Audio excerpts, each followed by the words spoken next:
normal on display. So gentle and calm, that's what they say. Yeah. Inside, try to tame a storm, but every look from you makes it hard to control. And shadows don't wait when darkness falls. I'll show the flame I got inside. Walls between us fade, drag far from time and space. To my world, wild and so dangerous, myself untamed. Let's test the limits, 'cause my secret's out. Everything that's wrong suddenly feels right. Let me come closer, I'll show you. Falling through the night, calling for your light, hiding what I feel, but you pull me near. Hold me close and never let it go. Now setting it on fire and we'll let it grow. We come alive, yeah we do it, and every time we do it right. I will tell you what I will do. I wanna be back with you. So you know we go loud, yeah we scream and shout, we got won't stop. Never get enough now. This time we will push it even higher. Be back with you. No place to run, lose my mind, come undone. Take me down, take all I am. Steal my song, don't give it back. Crash and burn, will it the sky? No way back, no need to try. Far with you, so deep, so free, only you. Back with you, I wanna be back with you all day long. Back with you, I wanna be back with you all day long.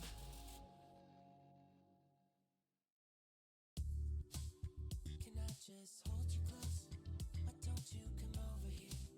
'Cause I just don't wanna waste a moment without you near. 'Cause if you're lonely late at night and you need me by your side, you know where to find me. It all just reminds me. Good times is all I want in my life. Everything will be alright. 'Cause I just want you all times. So fine, baby, you make it alright. And I just need you tonight. You're the one I'll always fantasize. Only you can make me feel this. You, I really mean it. You can hold me. It's only you should always love me. You can always hold me. You can hold me. It's only. Let me make it good tonight. Let me make it good tonight. I will make you feel so fine. Make you feel so fine.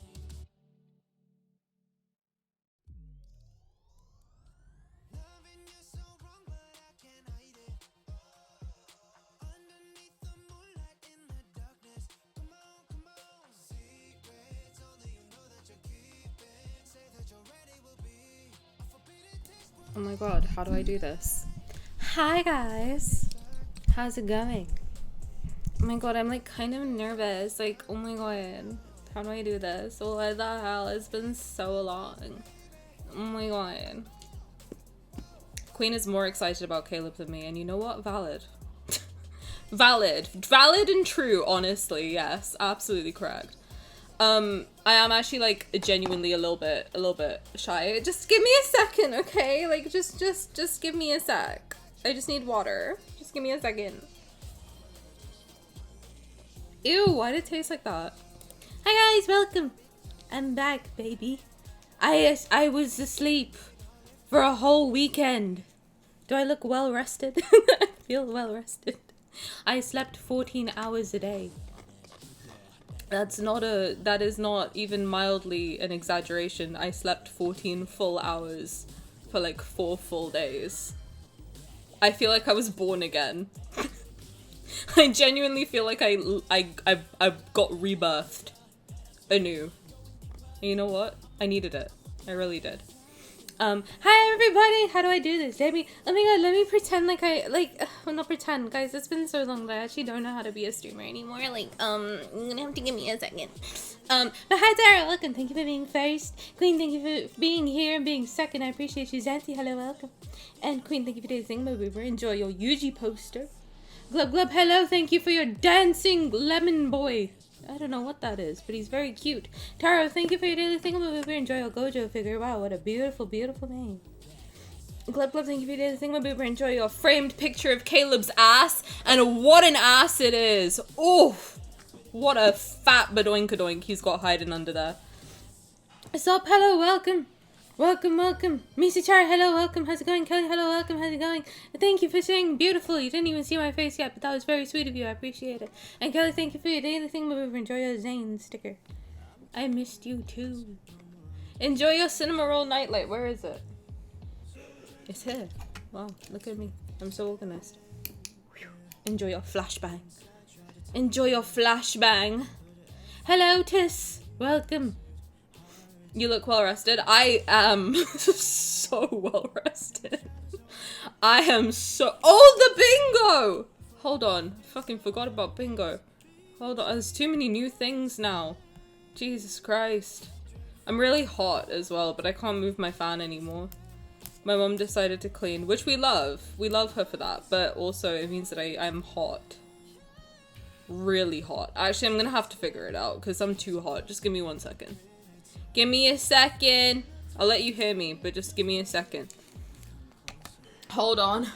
Fuck, it's too hot in this goddamn house. Oh, Jesus Christ. I don't know why it's so hot. Too many things, not enough space. What a conundrum. Can you fit? Please? I don't know how I'm gonna get out of this little cave now, but we'll figure it out. God damn it. Will you blow on me? Thank you. Exactly correct. Oh! Jesus. Jesus Louises. Whew. Oh boy. Oh lordy. Okay. Fuck.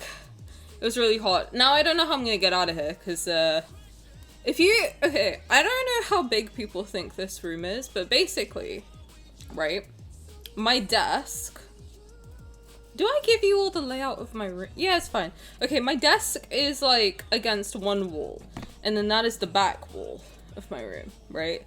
So, currently the fan is blocking, and my bed is quite long, so it's like, against my desk, like, basically.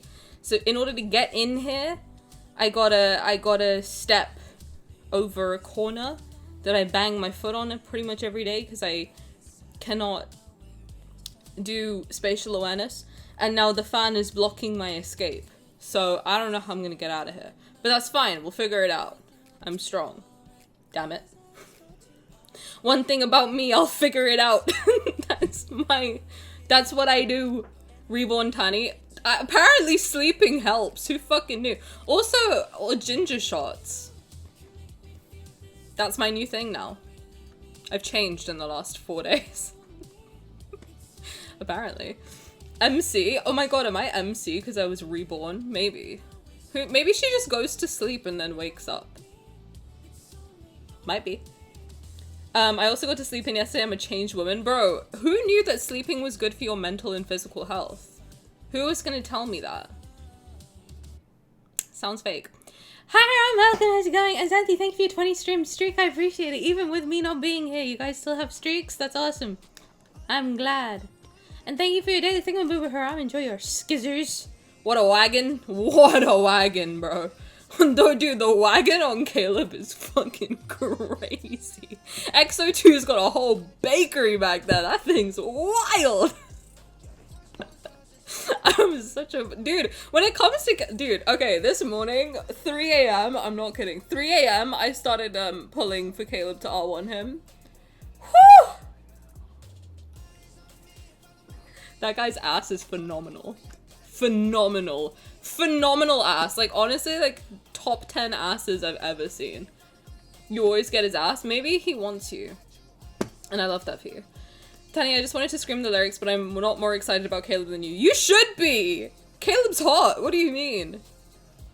We got flashbang? Sure did. I'm very happy for stream and that you're well rested. Oh my god, thank you. Did sleep help? Yeah! I think so. Flashbang already? Absolutely correct. I slept so well in my new temp place. Let's freaking go. Let's freaking go. Helloing all. Helloing via. Did you get that from Wild, or is that just like a thing that people say? Because I've only ever heard Wild say it, but it's very cute whenever she does. You're very hot, but not in the sense you're saying, no, I'm fucking boiling, which is crazy because it's snowing here. How I'm boiling is beyond me. Maybe I'm just too hot to handle. Anyway. Beppis. Thank you for 20 stream streak and the Beppis. I appreciate you. That room is 500 square feet. I don't know what that means, but yeah, probably. Spatial awareness is hard. It is, man! I always bump my foot. Hi, Roller Tan, how's it going? I almost called you Tani. I was like, wait, that's my name. Hi, Roller Tan, welcome, how's it going? Wait, I want ginger shots? What did it do? It made me shit myself. We're so back. We are so back. No, dude, I had the gnarliest shit. No one wants to know, but like, dude, that thing will clear you out. People were talking about, like, on TikTok, which I have been on TikTok for the first time. Maybe TikTok healed me. Crazy. But I've been on that for the first time in a long time. And, they were talking about how, like, in China, people drink hot water all day, and people were saying that, like, oh, I tried that, and I had the most diabolical shit of my life. So I was like, well, I have IBS, I'm not gonna try that, because that sounds like a nightmare. But the ginger shot will clear you out. I'm telling you, if your colon is fucking backed up, you'll drop, like... You'll think you birthed a child. I'll just tell you that much for free. It's crazy. No, but my aunt dropped it off. I don't know what it is, but basically she has like a ginger juice. I don't know how she did that, but she made like a juice from ginger. Don't ask me how she did that. She's a wizard. And then she gave me like fresh apple juice from this fresh squeezed ginger. Nope, fresh squeezed apple. So what I do is I put like 2 tablespoons of ginger to like 4 tablespoons of apple, swish that shit around, chug it real quick. 6 hours later, that thing will hit you in the gut. I was not expecting it. I was like doing my work being like, wait, why is my tummy growling like that? Figured it out pretty fucking quick. Ginger queen. My hair is naturally a little bit red. Maybe I was meant to be a ginger in a parallel universe. If I go to sleep and wake up, will I also get to have Caleb then? Yes. Kelly, thank you for the 60 stream streak. That's 2 months. That's fucking crazy. Thank you, I appreciate it. Caleb's Bakery. Caleb's Bakery is phenomenal, dude. I thought people were kidding, because, okay, if you don't know, which I have to find it, because this is like wild Tani lore. The Caleb X-02 myth was my first ever reaction, was to the trailer of X-02. And I didn't know what the fuck I was doing. I didn't know anything about Caleb at that point either. I don't think I even unlocked him. And it was just like it was a time to be here. Which I think 3 people were. So shout out to those 3 people. But I want to find that reaction, because it's honestly, it must be so fucking funny to see the difference, because I was really shy. Which I'm kind of shy today. So it's a full circle moment for me. But anyway, I remember at the time, everyone was like, oh, Caleb's ass is crazy. And I'm like, yeah. I didn't really get it at the time, because I was like, okay, yeah, dudes sometimes have like crazy muscular asses if they work out, right? Because they be hitting the squats. But dude, I R1'd him this morning, and fucking hell. Buns back there. The cake on that man is crazy. Just gotta squeeze those kids. Squeeze it? I'm trying to smack that thing. What you talking about? My streak is 63, almost at 67. Keep watering it, and when it's 69, we'll have a celebration. First person to get to 69 wins something. I don't know what you win, but you win something. Rip, my bingo card today is stinky. Is it because I keep talking about shit? I'm so sorry. I just want to let the people know how to cleanse your colon real quick, you know? They need to let us train them in different outfits. Train them how? Why am I blurry? Have you stopped registering me as a person? I have a face. Thank you. My jaw dropped when I saw people do X-02 with Lucio. Well, here's the thing. I do have X-02. I just didn't R1 him because that was back at the time when I was good and I pulled until I got the companion and stopped. So I pulled 110 times to get him last year. And then I pulled 61 times today. And I R1'd that bitch. I did. I need Caleb dropping it low in some freaky fit. I think this one will do it. I mean, his ass is cute. I'm sorry I go on about it. You know, I don't like to go on about stuff. But fuck, that guy's ass is crazy. My pulls were so bad. 160 for the pair. For the pair? Oh, I'm so sorry. Snowing crazy? Yeah, it's snowing. I mean, they call it wintry mix here because the snow doesn't really like stick. But you can see it. There's little fluffies. Zayne is in my house. Wild is also one of the few people besides myself that I've heard say it. What, wait, you say it organically? I don't know where she got that from, but it's very cute. It's snowing. It's snowing! Zayne is in the house. Also, hi, Paul. Welcome. How's it going? 500 square feet is like 50 square meters. Baby, I don't know what that means. I'm not. Do I look like I know area? Look, you need that. I kind of love pooping. I mean, I recommend it with a juicer. No, she doesn't have a juicer. I don't know how she did it. She's kind of like a god, though. My aunt's kind of a wizard in the kitchen. I don't know what she does. She just be in there all the time. You know, doing shit. She's a wizard. Those are the best kinds when it feels like you dropped 20 pounds after being on the toilet. Straight up, I feel like I birthed a child. I was like, damn, maybe that's why I feel so fresh and well rested today. Jesus. Lee, welcome. Thank you for anything. We're enjoying Caleb figurine. Wow, look at that. Everyone's getting Caleb merchandise. Very on theme. The cake club. I need a Caleb, like, oh, wait, I've got one. Where are you, little bastard? Well, he doesn't really have a butt. Also, it's kind of weird to spank this, huh? Yeah, maybe Tani don't do that. 4, thank you for 7 streams. Street card, appreciate it. Welcome. I need to get to 69 soon for the prize then. I don't know what the prize is, but I'll think of something. Y'all, I don't think I know how to battle with him because I keep flipping. Do a flip. Yes, Caleb, throw it in a circle. Yo, I saw people doing that. I was like, you can do that with your ass? You can throw that thing in a circle? That's crazy. I got him in 117, but I won 50-50. Let's freaking go. I have high hopes for the myth. Please, Inford, let me make him drop it low stripper style. Oh, his new one? I can't wait. Apple ginger drink sounds like Caleb. Oh my god.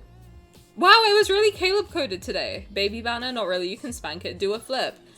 A lot of things, but yes, I will. I'm not gonna spank. He's so tiny. I can't spank him. Look at him. He's so cute. He's so harmless. Anyway, guys, another little mild update because we have to do this myth in 2.5 hours, which I don't know how that's gonna go, but we'll figure it out. I'm gonna lock the fuck in because I gotta sleep. I like sleeping now, apparently. But I finished. I'm not gonna spoil it for anybody because I know a lot of people haven't watched it yet, but I finished Stranger Things. I binged the whole thing. I watched the whole thing. I liked it. I don't know why people are hating on it. I liked it. That's all I'll say. I liked it. I teared up a little. Just a little. I don't know. I wasn't invested for like the full however many years it's been though. So maybe if you've been invested like since the beginning and then you watched it like the whole way through, I can see how maybe you'd be like, oh no, I had like high hopes about things. And I liked it. I don't know. I watched it all in one go though, so I was like, oh, this is pretty dope. I teared up. But I am a sucker for like coming of age things. Like, I don't know what it is. I feel like I just mourn my childhood so badly. Just try to live in it forever. You know? Crazy, I know. I'm not actually 16 years old.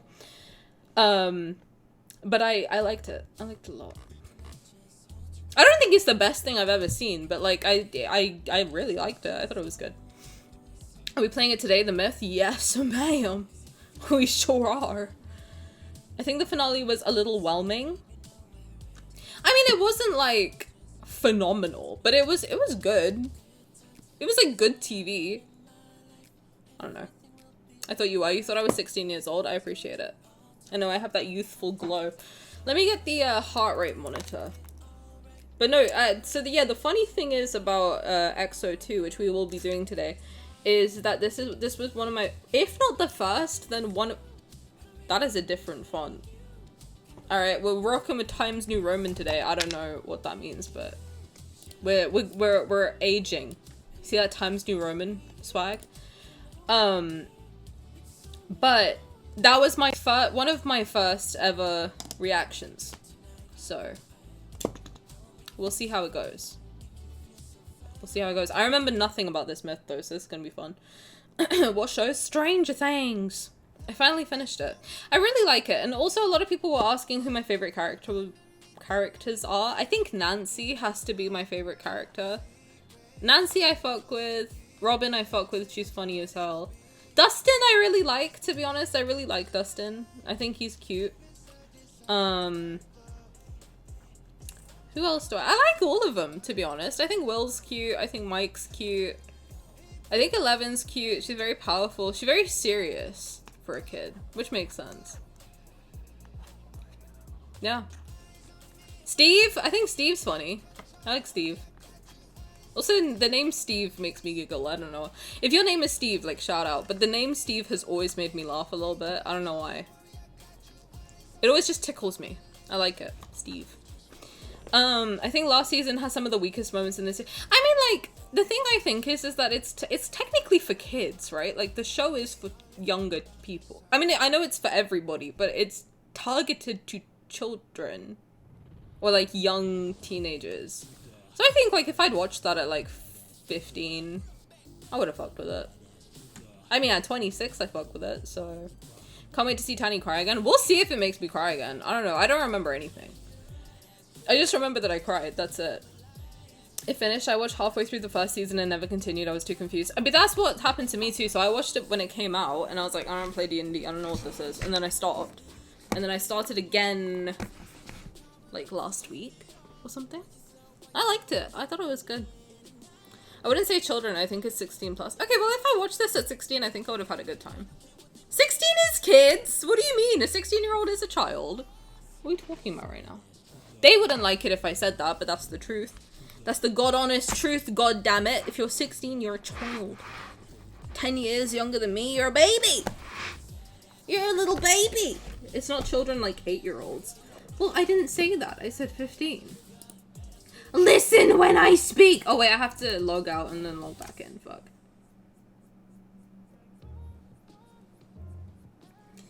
Anyway, how was your weekend? You didn't have me screaming in your ear for once. Oh, also, so during my rebirth, I came across some thoughts. I thought, which is dangerous for me, I know. But are you on your free-to-play account? I sure as shit am, and Caleb is not coming home. He does not love me. Zayne also doesn't love me. He did not come home. Very sad. But I did come to- Hello, Gobsby, welcome! How's it going? Welcome in. When you say for kids, it sounds like a children's show. Is 16 not a child? I feel like 16-year-olds are fucking children. I feel like until you're 25, you're technically a kid. Until your frontal lobe develops, you're a child. That's my hot take for the day. Anyway, I came to some realizations today. Not today, but over my little break. My streaming schedule will continue to be Monday, Tuesday, Thursday, and Friday. Because it works! I like it. It does good for my mental health, and I get a little break midweek, which is good. So I like this schedule, and also I think everyone's used to it, so I'm sticking to it. If it ain't broke, don't fix it. That's my life motto.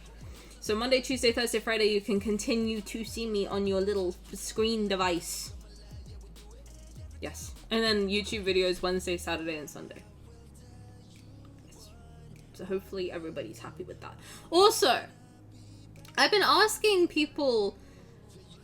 Here's the problem. I've been asking too many people for their advice, and I have just decided that I'm going to do what I want and see what happens. I think that's the way I gotta do things. Because when I take too many people's advice into account, I get sad.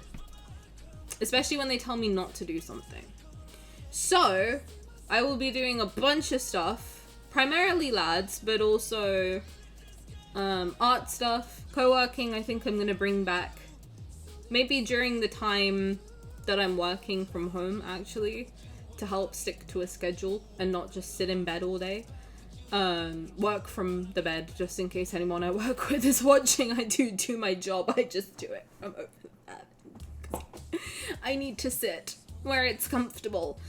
And so co-working art stuff. Genshin, I want to do more Genshin because I believe Vaka is coming out on the 26th, so I want to do more Genshin stuff in between lads. I think that's gonna be like my secondary game. And then like Heartopia and shit like that too. So if you're only here for lads, I get it. Lads are still gonna be my primary thingamaboober, but yes, we'll be doing a lot more like variety stuff too. Primarily art, because I keep saying that I am an artist, and I am, but I'm also very much out of practice because I don't do it. And apparently, from what I've talked to my friends about it who do art, the more, if you do stuff on stream, it actually gets you to do shit. So I'm like, okay, well maybe I should do an art stream every now and then. So yes, that is my plan. So, yes. Who else is saving up for Caleb's third myth? Well, yes, I am excited for it. Well, so you're never gonna listen to my advice anymore? No. Well, I just want to stop asking people for their opinions. I feel like it just fucks me up, you know? Because I'll be excited about something and then ask someone a question and be like, hey, do you think I should do this thing? And then they say no, and I get sad. Which is so stupid, because it's like, I asked for their opinion. Why are you sad now, you dumb hoe? If I put my thingy here, does that help? I think so. Time spent with you passes by more quickly. This is my free-to-play account. Someone asked how many diamonds I have. 140! It's very hard to get them. Who knew? Who knew? Imagine this wasn't my free-to-play account and I was like, yeah guys, I spent all the diamonds that I had bought. Very sad. Very sad. But no. Let me figure out what I'm taking off this. Yo, what are you? Where is this? This is you. Why are you still on the screen? Okay. Let me log out and log back in. More Tani art? Yes, hopefully. I feel bad because Tate, bless her cotton socks, she gave me the VGen code. And I know how much people like really want that. And I'm like, I feel bad having access to VGen and not using it. So let me like actually fucking do artwork and get something productive out of it, right? So that's what's up. 140, what happened? This isn't my pay to play account, don't worry. No, I have like a disgusting amount on that one because I am a whore for this game.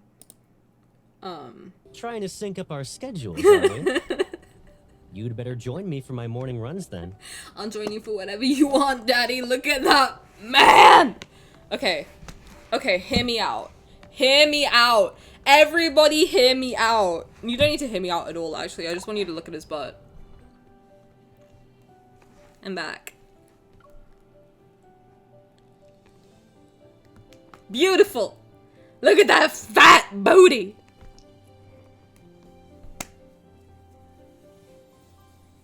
Ten out of 10. 10 out of 10 out of 10. What a beautiful ass on that man. Who was that? Hello? Who just fucking possessed me? The fuck? Oh my god, but the ass on that man is phenomenal. Anyway. I have a bone to pick with that 25 is when your brain's fully developed because I'm in my 30s and I hope to fuck mine gets better than it is now. I felt mine fuse at 25. I have ADHD, so everyone told me that it was gonna fuse later in life. It didn't. I felt it. I felt it last year. And I know specifically why I felt it. It was I was watching YouTube drama videos, which I loved back in the day. And I was looking at the screen and I was like, I don't give a fuck about any of these people, actually. Why am I watching about other people's weird lives? I don't care. And I turned my laptop off and I was like, oh, my brain's developed. Oh, interesting. Okay. I think 25 is just when they stopped the study. It's not actually when the development stops. I don't think that's true. It's something to do with the prefrontal cortex, but I can't remember what exactly. Never need to say hear me out for Caleb, period. My eyes are pried open. So that is the shape of his butt in general? Well, yes. But look at that thing! Mother of God!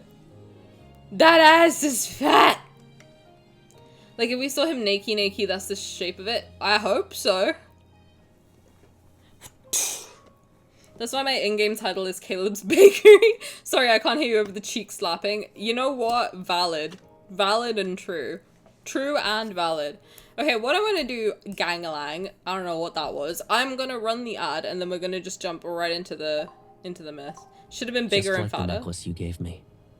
This ring won't be going anywhere. I will never get over the fact that, like, the front of his design is just a massive, thick penis. Like, I will never unsee it. Like, that is just a whole cock. Right in my face. Like, they really got away with that, and that's hilarious. I want to take a bite, give him a shelf. He's got a shelf! What you talking about? We don't even need furnishing in our house. We've got Caleb to stack shit on. That's not a cock. That's absolutely a giant penis. What are you talking about? Look at it! It's literally a penis! Look at the blue line! That is a penis. And it makes me laugh every time I see it. Standing there so long without saying a word or moving. Are you training your ability to focus? They got away with Raph's tail as well. No, I know that, but like, the thing with Raph's tail is like, okay, it starts really low. But like, look what I'm saying. Like, look at the shape of this blue line. That is how you draw a cock when you're like a child. I hope you'll take responsibility for what you did when you come to your senses. When we used to draw penises on the whiteboards in school, right? We did it. That is literally a penis. Did none of you see that ever? Did I just ruin everyone's life? It's a giant penis, bro. What you talking about? None of you ever realized? He's got a massive cock on his...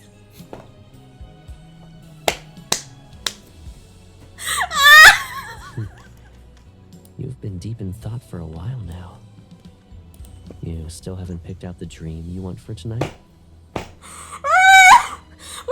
of you ever realized?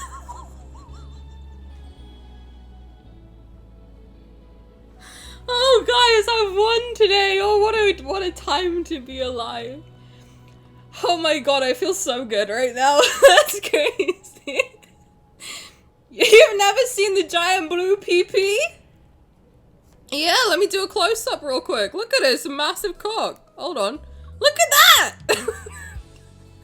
It's huge!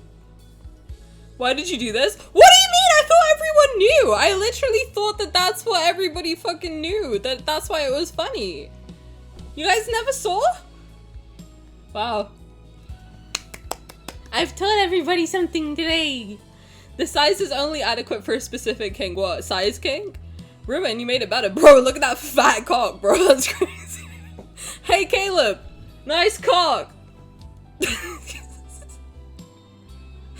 Oh, God. You heard him when he rubbed the blue lines. Oh, I sure did. Daily Ulex, welcome in. How's it going? You got a cinema roll nightlight and fucking get flashbanged. Welcome. How's it going? Thank you for joining us today. Welcome. That's why his ass is so big it doubles as not doubles as his balls. Biblically accurate Caleb dimensions? Well, yes. Learned something new today. I can't believe I'm the one to point it out for all of you. That makes my day so much better. That I get to point out Caleb's massive cock to you. Welcome in. How's it going? No, Tani, fisting. Oh, well, sure. What did I say? Size kink? Same thing, no? Welcome in! If this is your first impression of me, it does not get better. That shit wide as fuck. Girthy boy on the, for real. I just pointed out Caleb's massive penis, if you're joining us today. Thank you so much. And his fat ass, too. Anyway, today we will be playing his myth. Trust me, it'll fit. Oh boy, we'll figure it out. Trust and believe. Trust and believe.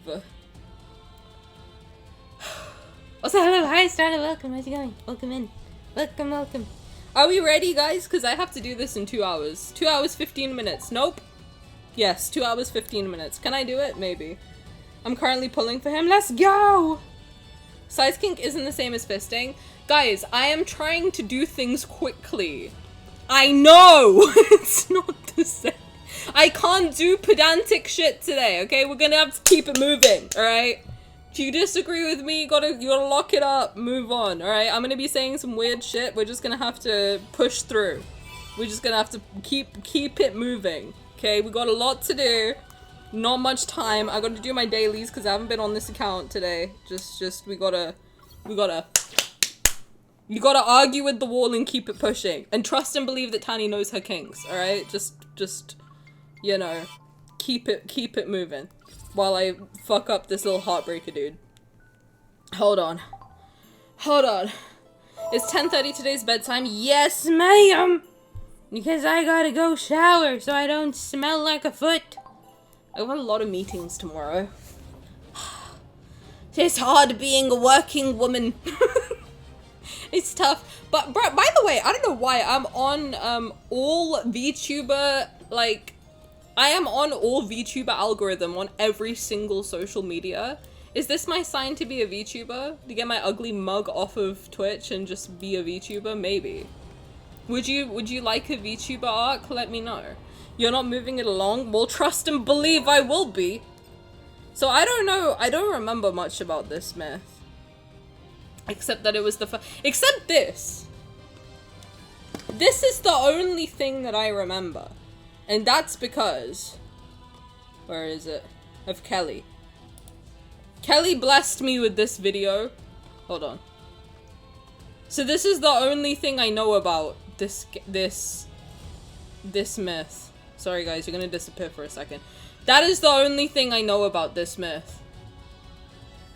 Because of Kelly. I don't know the context anymore. Like, it's that serious. Like, I don't actually remember anything about it. I just remember that fucking video. So we're gonna see what actually happens, because I don't... Let's get this off the screen. With all due, I love the video so much, but like, so we'll see what it is, and I'm gonna focus because I remember it made me sad, and I want to be sad. I want to feel my feelings like an adult. What's it called? Decoherence. Right. Honestly, you should leave it on screen. No, I want to be locked in. I need to get this off and this on. I just, you know, every time Caleb's on screen, I just need to make sure we're keeping him accountable. You know? You know? Yes. No? Oh, no, you don't want me to be a VTuber? Fair. I know that because of Kelly only. Exactly. Honestly, you should leave it on screen. Well, I remember someone said getting isekai'd by soap barkun. I don't know what that means, but I fuck with it. A Caleb card making you sad? What? A concept! I'll miss the baby lads and Mr. crawling and Raph in your bed and the flashbang and Tani's wonderful face. Oh, if I'm a VTuber, I'm sure I could figure all that out. Are you starting though? Are you getting off my dick? Or what's up? Summer has finally become an inseparable part of my life. Alright. Decoherence. Let's decoherent it. Decoherence these nuts, sorry. Not acceptable. This is, by the way, back when shards were a thing, aka the bane of my very existence. Luckily they got rid of them, which we love. Let's lock in. I haven't read this since it came out, so I don't remember jack fucking shit either, because it's been a hot second. A year, in fact. 11 months. Wow, that means it's almost a month since I started playing. Nope, it's almost a year since I started. It's exactly almost a year since I started playing in 1 month. March 1st is my anniversary, which is very exciting. And then I think April 1st is my streaming anniversary, which is also very exciting. Tani forget lots. Tani brain no work, because Tani no sleep until this weekend. And I slept a bunch, can you tell? I got my mojo back. My Tana mojo. No. Let me know if you want info, otherwise I'm gonna relax and make sussy jokes. You can make sussy jokes. Nobody say anything. Don't spoil anything for me. If you want to tell me something, if you want to say, Tani, you got it wrong. Actually, just zip it, hold it, wait till the end. And I love you so much, and I love how passionate you are, but zip it, hold it, swallow it, spit it out at the end. Good. We all crystal clear? Fabulous. Let's experience it for the first time together. Let's go. Still learning stuff. Started 2 weeks ago! Who's your favorite so far? Say Raphael. Immortality once brought lasting prosperity to Philos, and yet even... I can speak English, thank you. I'll swallow his USB key. Okay. Zayne. Okay. You might... Okay. I might say that I hate him. It's a joke. Don't hate me. Don't tell Tani unless she specifically asks about it. And I will say, this isn't a rhetorical question, please answer, because I do ask rhetorical questions, which is very annoying. Very fucking annoying. But how to get Caleb Smith? You got to. You got to. Alright, let's actually try and start, because I can speak. Immortality once brought lasting prosperity to Philos, and yet even it couldn't prevent the stagnation born from unchecked desires. When time ceased to be a limitation, the Philos civilization was unable to escape its inevitable decay. With the exception of the capital and its surrounding regions, which still clung to their luxurious lifestyles, most of the land had fallen into ruin. Remnants of advanced technology lay scattered across the planet, but a majority no longer worked, or they were simply forgotten. Philosians longed for their former glory, but they had to accept the bitter reality of societal and technological decline. The ruling elite in the central district maintained their authority via strict surveillance, but beyond that illusion of grandeur lay something far worse. The more you travelled across the planet, the more you saw an empire in decline and the signs of an unavoidable demise. Strife raged tirelessly across the land, and the regime could only cling to life by relying on devastating weapons. Among the rebel leaders, a piece of intel circulated between them. The secret weapon that had crushed countless uprisings was a modified combat android designated as A-01. From the fall of Philosian civilization, preface. I used to say preface as preface. Fun little bit of intel for you. We have lost control of X-02, requesting emergency response protocols to be activated immediately. Othenbot. Preface and postface. That's me when I do my makeup. Preface, postface. I have to enjoy your lurk, queen. I appreciate you. Another Zayne girly. I collect you like the plushies. Enjoy your lurk. Thank you, Kelly, for the lurk. They've lost control of X-02 and we are Connor, the android from Detroit Become Human. Great game, by the way. Phenomenal game. There you are. Hello. God. Can you hear me? God, is that you? I'll wake you up. We're going to get out of here. Okay. We're doing a breakout. Very exciting. Real-time data of my vital signs flickers across the transparent glass of the experimental pod.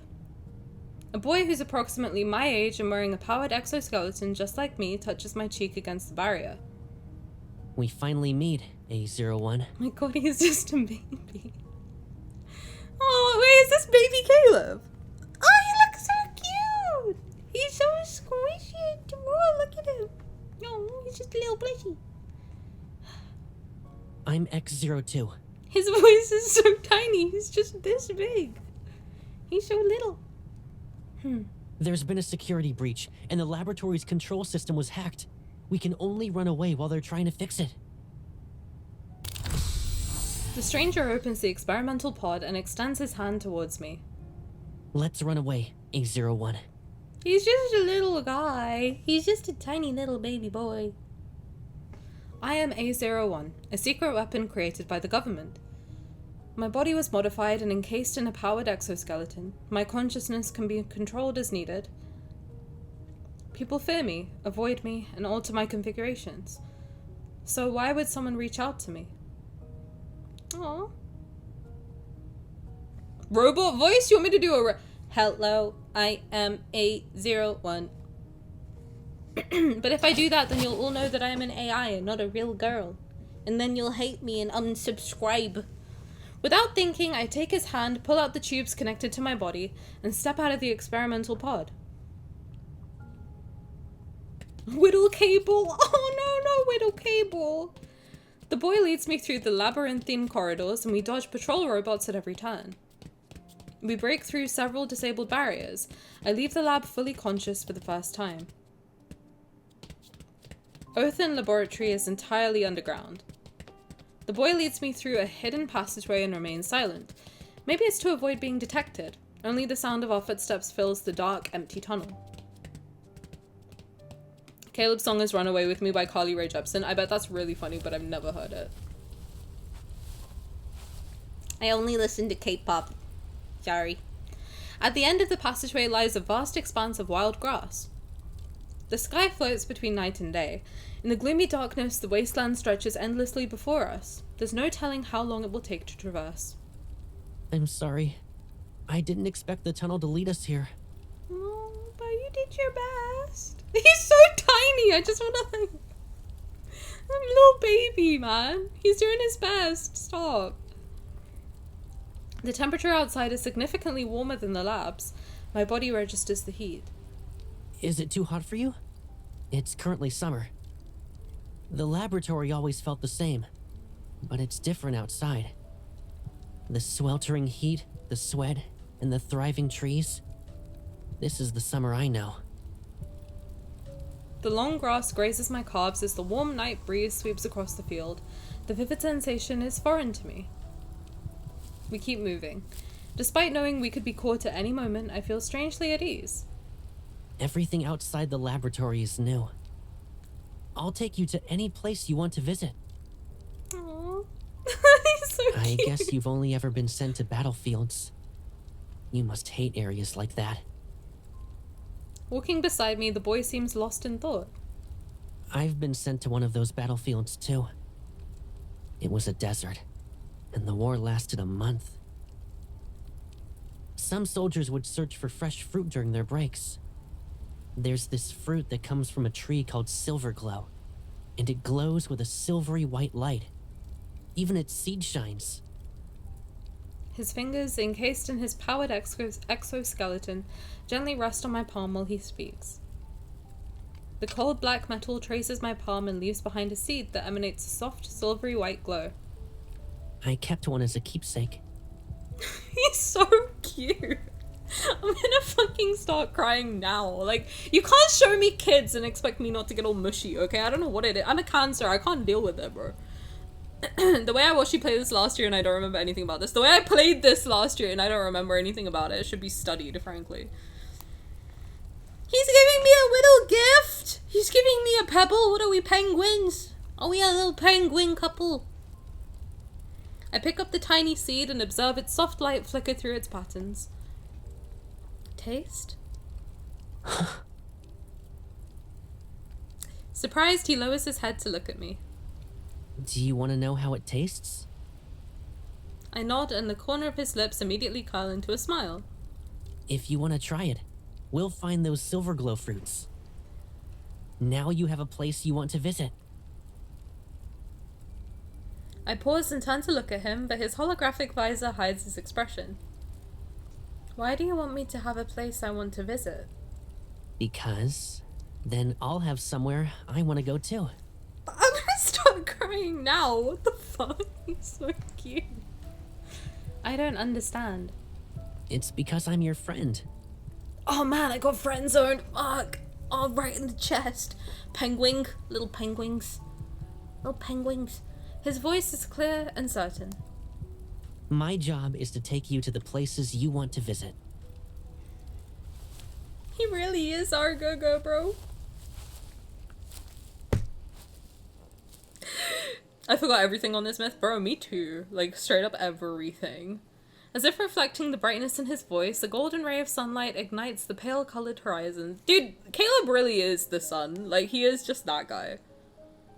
A tender golden-red glow spreads from the edge of the sky. It becomes more vibrant with each passing moment. Sunlight pierces the morning mist and illuminates the dewdrops on the grass. A dawn unlike what I've seen before arrives. I can't help but stop and look up at the sky. Summer. Daybreak. Is this the first time you've seen it? I don't remember.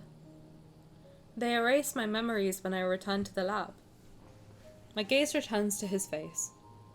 Once we're out of this wasteland, it'll be more difficult for them to find us. And the system can only erase memories it knows about. What we see now is ours alone. A secret between us. After thinking for a moment, I point at him. Calming, encouraging, bright. Caleb. We gave him a name! Shut up! Why do they always do this, bro? Why do they always make us name them? What the fuck? And then they keep that name forever? Shut up! I can't do this, man. I literally can't do this today. Secret. He seems to immediately understand what I'm saying. Is that a code? It sounds like a name. X-02. Caleb. He leans down and gently pats my head with his armored hand. Can I use it as my name? Yeah, you can! Caleb. His voice is lively and gentle. Of course. I won't let you forget. From now on, we can experience this together every year. And Caleb will be someone you see every day. He extends his pinky finger towards me. Perplexed, I look at him. Hold out your finger, like this. I hesitate for a moment, then I raise my right hand and extend my pinky. Our armored pinky fingers hook together. Now we've made a promise. We'll stay together every day and never be apart. Test subjects have been located. Activating capture protocols. Use any means necessary. Oh, you bastard! Our promise barely began before it was broken in the cruelest way possible. Oh, you rat bastard! Get... Not shot? They fucking shot me! I can hardly recall how I was captured. My mind is a blur of laser fire and soldiers collapsing under my floating blades. The place where I had first tasted freedom turned into that familiar battlefield in an instant. The boy protects me from a lethal I mean, he's gotta be okay, right? The boy protects me from a lethal laser blast. He falls in front of me. Get out of here. Run. He's so small! I stab my floating blades into the soldiers and ignore the wounds I continue to get. My vision blurs. Through the haze, I see his body dragged away by robots. Caleb. No! You bitches! A dull thud resounds as the laser pierces my powered exoskeleton. I fall into the blood-soaked grass and the sky turns into a blinding blood red. Amid the sea of blood, a faint silver light flickers before my eyes. The silver glow fruit. I don't know when the glimmering seed fell, but it now rests beside my right hand. With the last of my strength, I struggled to wrap my fingers around it. This is the last image I remember before losing consciousness. 2 test subjects have been apprehended, commencing full examination followed by solitary confinement. Man, fuck these robots. Fuck you, Othenbot. You bastard. You rat bastard. You bitch. Commencing comprehensive examination of the test subject. Hello, welcome. How's it going? Welcome in. How's it going? Fucking great. I love it here. That loathsome, familiar voice invades my ears, but my mind remains foggy. A01. Energy signature. Destructio. Oh. Destructio. I'm destructioning. Thank you for daily thingamabobber. Enjoy your plate. You can have a sick meal. Crazy they have child robot warriors that go to war and they don't know how to contain them. Like, you should learn how to do what it is you're gonna do if you're gonna do it. Like, don't do it, but if you're gonna do it, like, learn what to do. Fuck. You know, I'll take a plate. You know, like, I hope you enjoy that. I hope you enjoy that plate. There's nothing on it. It's probably dirty, but, like, fucking enjoy it, you know? Take that thing. Eat it. Preliminary assessment complete.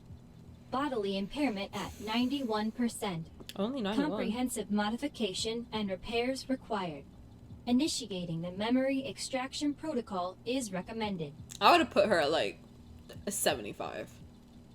X-02. Energy signature. Construo. Okay, so he is construct, and I'm destroy.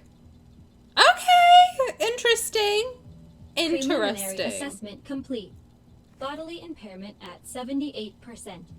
Prioritizing the extraction of its energy for A01's repairs is recommended. Wait, is he like my sister's keeper? That's what I remember from this myth, to be fair. Is like I haven't watched the movie either.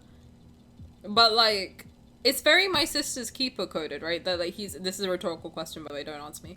But that's the only thing I think I vaguely remember is that he's the one who like repairs. So if anything goes wrong with her, he exists to like give her what it is that she needs. I think that's what I understand from it. I think that's like where my brain is. Hi Marlon, welcome. How's it going? Welcome in. Thank you guys for your daily thingamaboobers and thirds and such and forth. I appreciate it. I hope you're having a good day.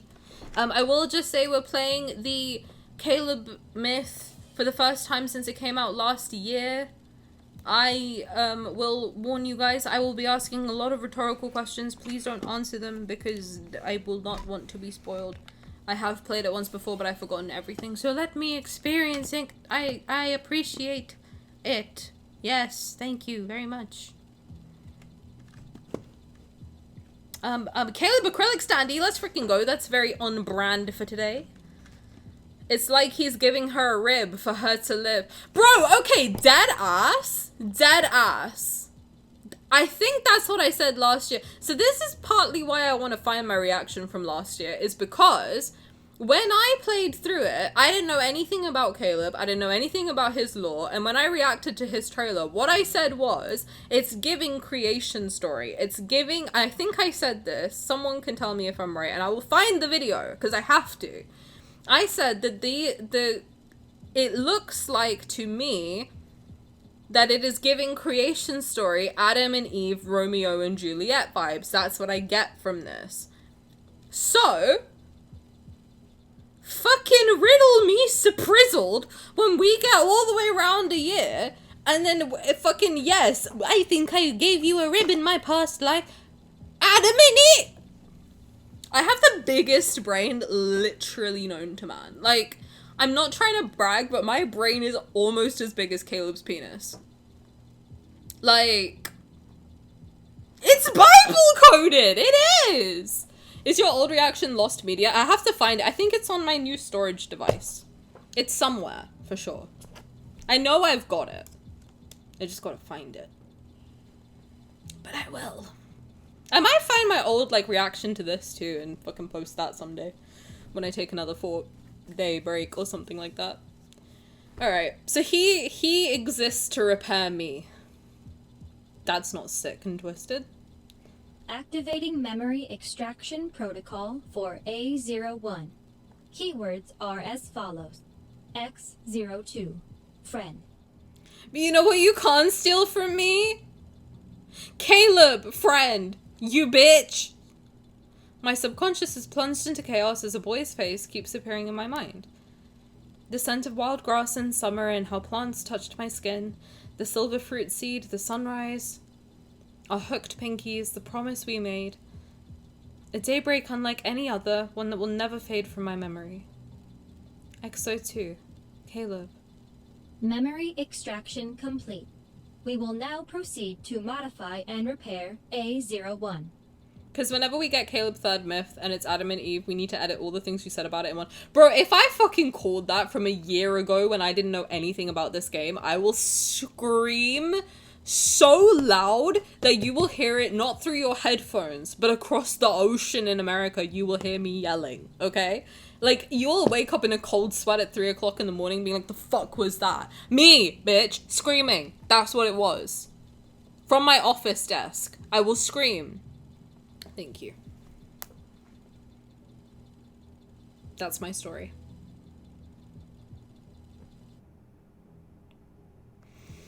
I used that one day to remember someone who didn't have a name. My memories are once again consumed by the lab and battlefields. My body undergoes more modifications. Stricter control mechanisms are imposed on my body and mind. I'm sent out to fight. I kill, get wounded, black out, and wake up fully repaired.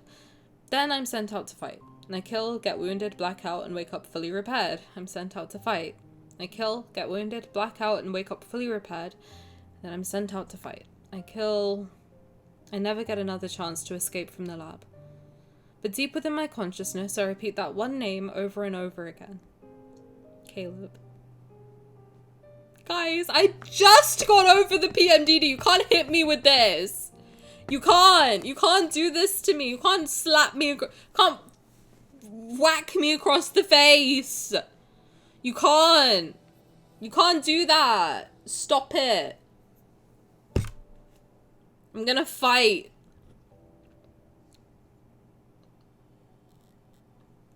Oh my god, Tara, I just saw that you got a date with Caleb to go to a museum exhibit and build model planes. How very lucky. Wait, this is only chapter 1? Yes. I'm gonna have to fucking lock in and go quicker. I know. But you're all too fun and interesting. It's been too long. I will have to, though, because I need to sleep in 2 hours. How long has it been? Did that take half an hour? Because we might be here for a second. Oh, Lord. Oh, God. I haven't watched Nier, but I do see it compared to that a lot. I accept my date with Caleb to the museum. As you should. He deserves it. He deserves it. First chapters are usually longer. Let's hope. Otherwise, we're screwed, brother. Wait, how long? 1, 2, 3, 4, 5, 6, 7, 8. So 2 hours divided by 8 is what? 15? You think I can do each chapter in 15 minutes? It's gonna be fun. I'm so excited for the 10 days. Oh my god! So, okay, you guys were so sweet, not spoiling anything for me, and I appreciate it so much. I logged in today and saw the 10 days with you. Holy god! We need to talk about it, but I just don't know when. He looks so hot. Raphael looks so good. Holy god. If we have time at the end, we'll talk about it. But like, he looks so good. I saw it first like 3 a.m. and I was like, ah! He looks so handsome. I did that with my hands. I was so excited. I was doing the whole flappies. I was hyped. I like it when he looks handsome. Experiment ID AX42B. Date, Philos, calendar, year. Whoa, we're really far in the future. Why is there 5 numbers in that year? That's not normal. Jesus Christ. Recorded by Othen 17798. Bro, we're in like fucking the future. That's a lot of numbers for a year. Fucking hell. We must have been in like 10,000 something. That's crazy. Year 00004. It has been 4 years since the incident. Objectives. Determine the nature and interrelation of A01's and X-02's powers. Observe their behaviors and responses under various environments and stimuli. Assess the planetary impact of their powers. Othen Research Bureau Report number 8341. Enjoy your like sub. Thank you. I appreciate it. 10 years later. 10 years! As usual, I'm confined to the experimental pod. My mind is hazy, but I can still see and hear. Hear the fuck-ass beeps. I just returned from the battlefield. Fragments of violent images still flash between my thoughts. I try to find my one solace amid my chaotic memories. Whenever I think of the name Caleb, I get a moment's respite in this endless loop. However, the memories tied to that name are shrouded in fog. You gotta be fucking kidding me. Is that even a Caleb card if the fuck-ass explosion doesn't show up? Like, really? Really? You're gonna do me like that right now? You're in front of my salad, you're gonna hit me with a PowerPoint explosion? Really? Okay. Not this. Not Caleb explodicating. Stop it. The silence in the laboratory is shattered. Violent tremors bring the seemingly sturdy walls crashing down. The transparent wall of my chamber breaks. In the dust, countless fragments reflect a single figure.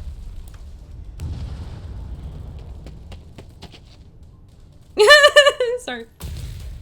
A tall figure wearing a powered exoskeleton approaches. Fuck! Holy god! I forgot how that's Ah! Okay. A tall figure wearing a powered exoskeleton approaches. A mix of familiarity and strangeness grips me upon seeing that black armor. Hey! Hey, what's your name? Oh, Caleb, that's a weird coinky-dink. He reaches out and touches my cheek against the transparent barrier of the experimental pod. Do you recognize me, A01? I'll wake you up. He doesn't have a helmet, but does his mask do it for you? Yeah! What do you think? You think? I don't know what that is. I don't know what it is about me. Why that's a thing. I don't know. Something about a mask really does it for me. Also, one of the happenings that happened over this weekend, along with me being very well rested, is that Caleb was solidified in 3rd place.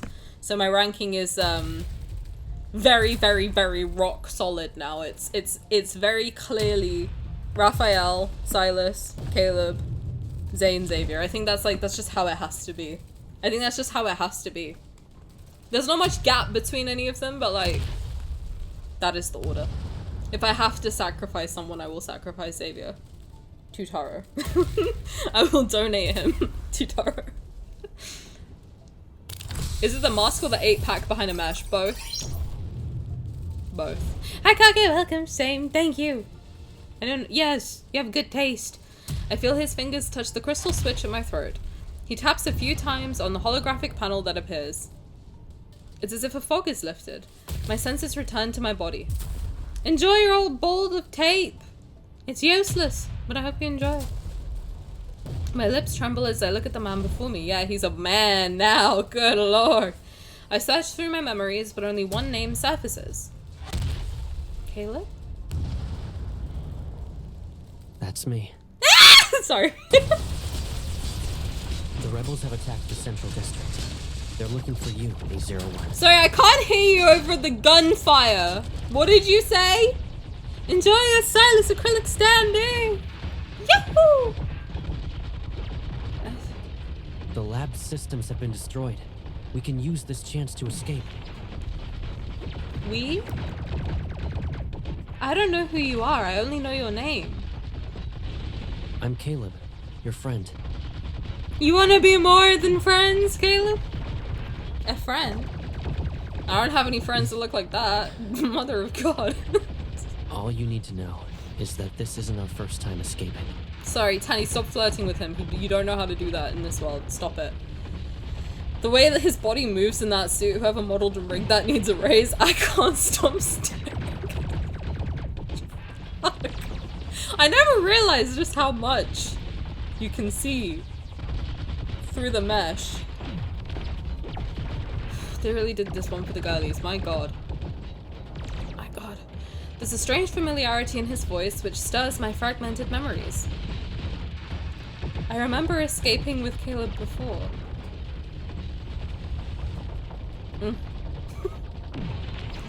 He's taken aback, then he extends his hand towards me. So many parts point downward, yeah, to the massive fat cock. And that's not a joke, that's not me being crass, there's literally a penis painted in blue. And if you never saw it before, I just ruined your life. He's taken aback, then he extends his hand towards me. Take the strange man's hand. I promise, this will be our last escape. Fat? Bro, that thing is huge!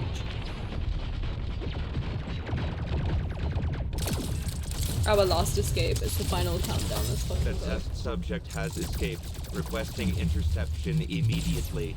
Let's intercept these hoes. The laboratory collapses under heavy bombardment, but the robots continue their relentless pursuit. We end up fighting our way out. Caleb leads me to a hidden underground warehouse where, to my surprise, an aircraft awaits. He skillfully pilots it, of course he does, and takes us into the clouds despite the intensifying gunfire.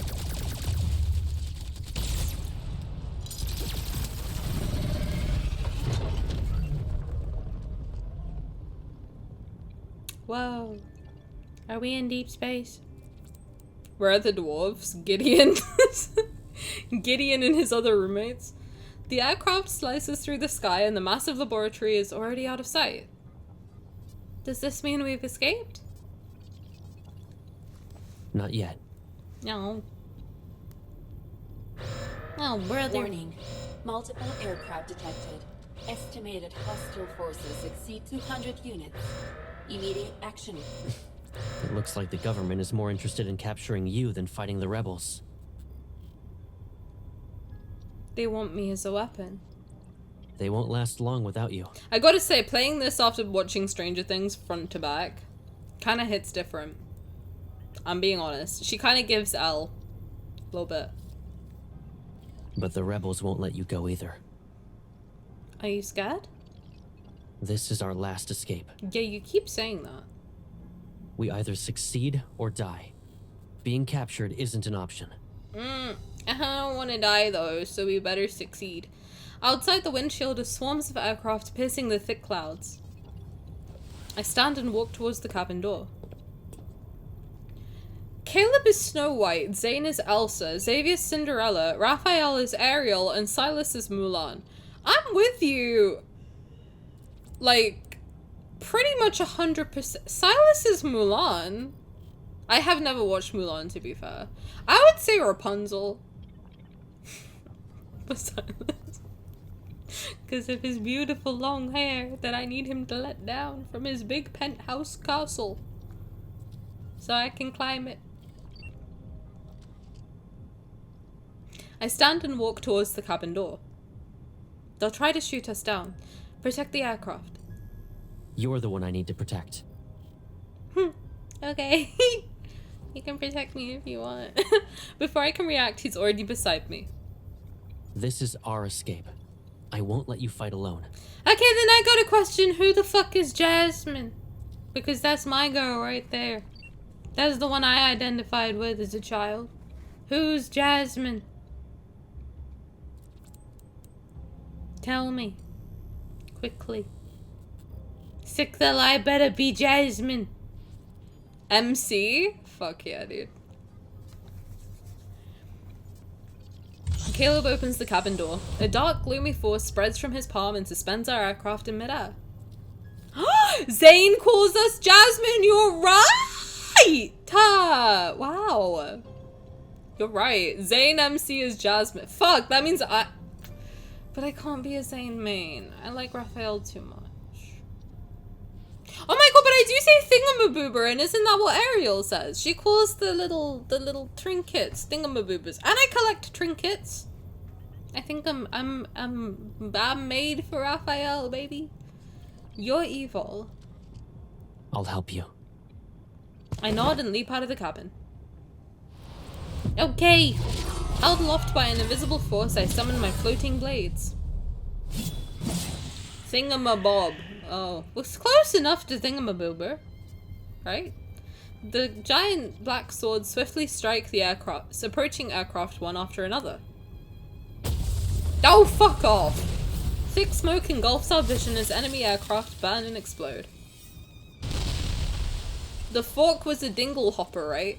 Okay, I think this is where I give Tani lore that I have never watched a Disney movie. And we all just gotta move on quickly. Like, we all just gotta fucking accept it and move on. Why can you see the butthole of my mouth so clearly? No, I know, and everyone has this reaction, and you just gotta accept me as I am, and we gotta move on. We really do. No, I can't do this again.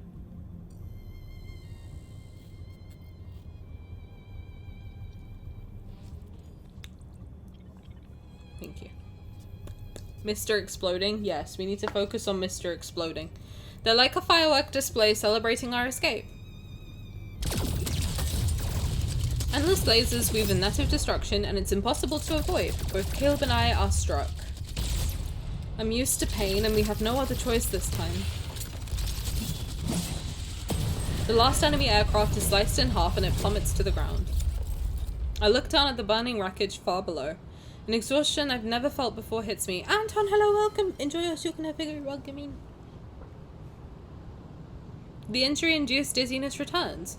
I fall backwards, yet I don't plummet from the sky. Apple bottom jeans, boots with the fur. A pair of hands catches me from behind and my body relaxes. I can trust the person holding me. You bet your ass I can, cause he's got a massive badoink-a-doink. You gotta trust him. Protocol has been deactivated. Switching to autopilot mode. You gotta trust a man with a fat ass. That's the life advice I'll give you today. My mind is still a blur. I groggily open my eyes to see him. We're leaving the central district. They shouldn't be able to catch up to us for now. Okay. Resting on the floor of the cockpit, I watch as he kneels before me and examines my injuries. Your mechanical body is severely damaged. I'll do my best to repair it. He gently lifts my hand and turns my palm upward. His other hand aligns perfectly with mine. I suspect this is your first time being repaired while conscious. You might feel some strange sensations, but that's normal. Our connected mechanical parts seamlessly shift and form a transfer port that locks our palms together. I'm not sure if I imagined it or not, but I feel a cold energy tinged with pain flow into me. This is giving Navi a little bit. Not a built-in airbag, that's crazy. I try to pull back my hand, but Caleb gently squeezes it. Our fingers intertwine. Just a few more seconds. A sharper pain crashes into me and I feel as if every wound is set aflame. My body burns and my mind teeters on the edge of chaos. It hurts. Caleb, it hurts so much. Oh. He stiffens for a moment, then he carefully moves his other arm to pat my trembling back. It'll be okay. I was always the one to repair you when you returned from battle.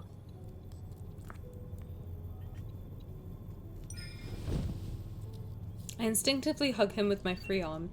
I rest my head on his shoulder as if this gesture could somehow ease the pain. Don't leave me. I won't. I will never leave you again. Ah! The burning pain inside me gradually subsides. That's how I feel whenever I do a Caleb MC card. I just want to scream. The energy flowing through me changes from freezing cold to warm. It's like I'm returning to a place that feels like home. I slowly close my eyes and feel an unprecedented sense of peace in my heart. Deep down, I believe that when I open my eyes again, I won't be alone anymore.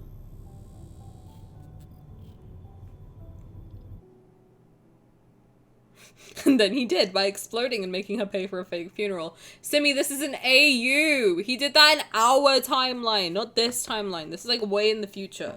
He hasn't done that yet. Leave him alone.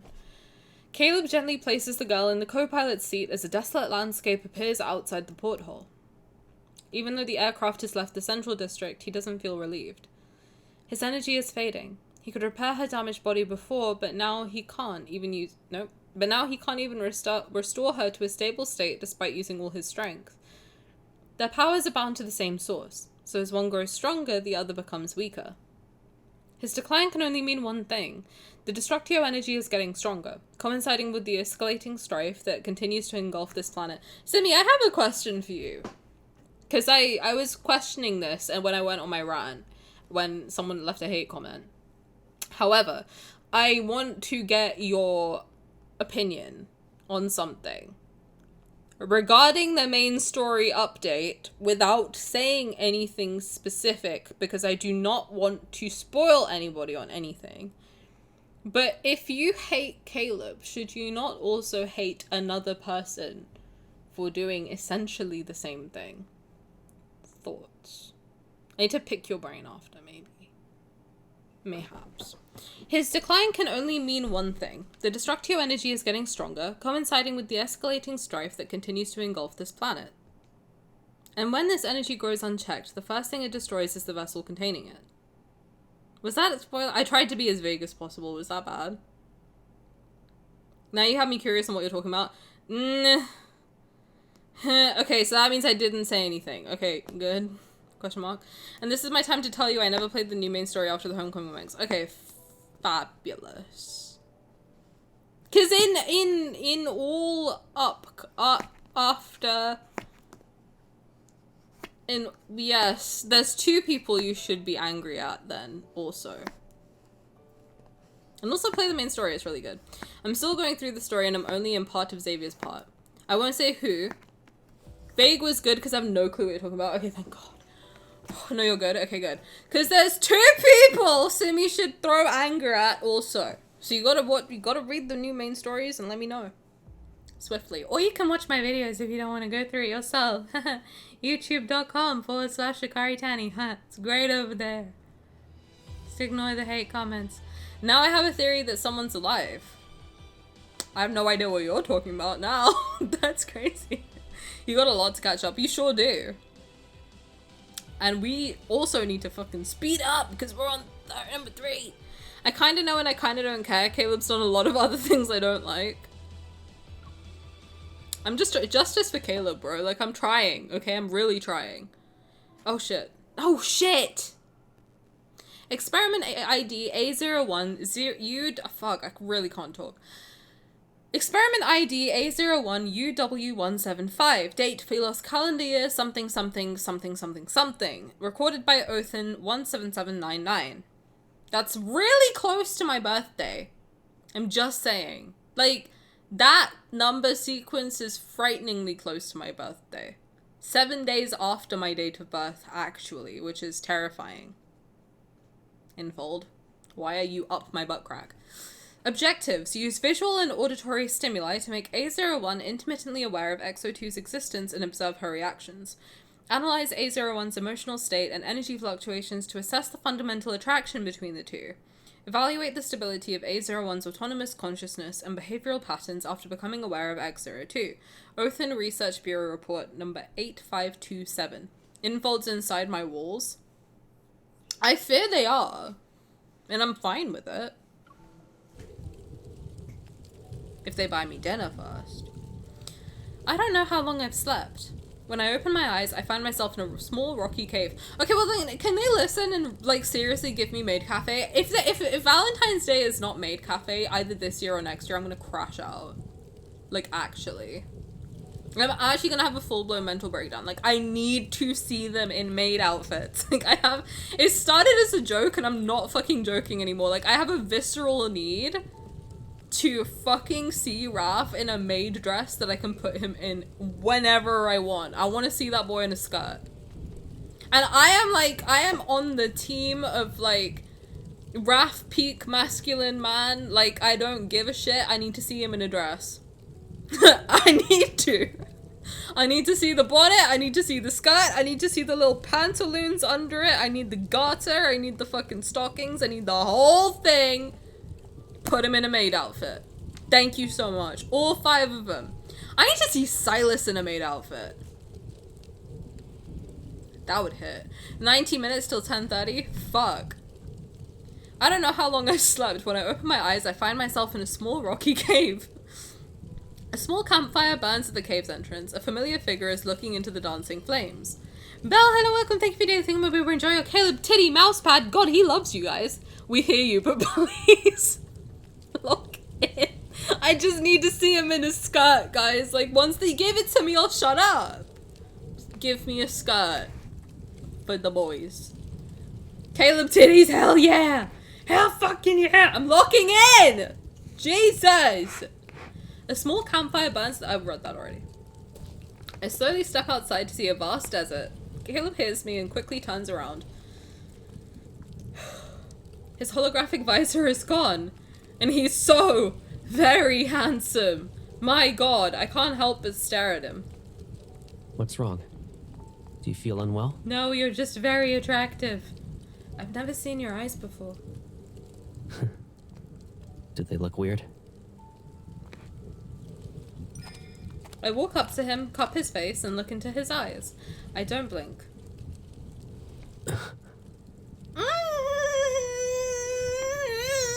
I'm good. Your eyes. They remind me of a scene. What kind? An image surfaces in my mind. A sky floats between night and day from many years ago. The summer sky just before sunrise. That's something we saw 10 years ago. How much do you remember? I shake my head. Only bits and pieces. And your name. He falls silent. Then he passes the spot next to him. Are you hungry? Let's eat something. He gives me a fruit. Its red spines were burned off. It's not a nutrient nugget? His expression becomes one of utter disgust. We're no longer in the lab, so we're never eating those things again. These are red thorn grass fruits. They're rich in protein and nutrients. I take the warm fruit and bite into it. Slightly charred and crispy, it's salty. He closely watches my reaction. Do you like it? He's so good looking, I can't actually look at his face. It's crazy. It's not bad. Here, try this. He speaks in a more cheerful tone as he gives me a berry with blue and white stripes. It's a blue stripe berry. Perfect for quenching your thirst. Well, that's quite a exotic name for it, for sure. I pop it into my mouth. Cool, sweet juice encases my tongue. For a long time, my taste buds only knew the artificial flavors of nutrient nuggets.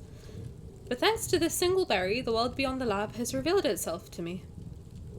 It's sweet. So this is what sweetness tastes like. You like it, right? I'll remember that for later. You seem to be knowledgeable about these fruits. I was deployed in a desert once. The environment and vegetation were a lot like this. I was gonna say me when you asked me about Yuri on Ice.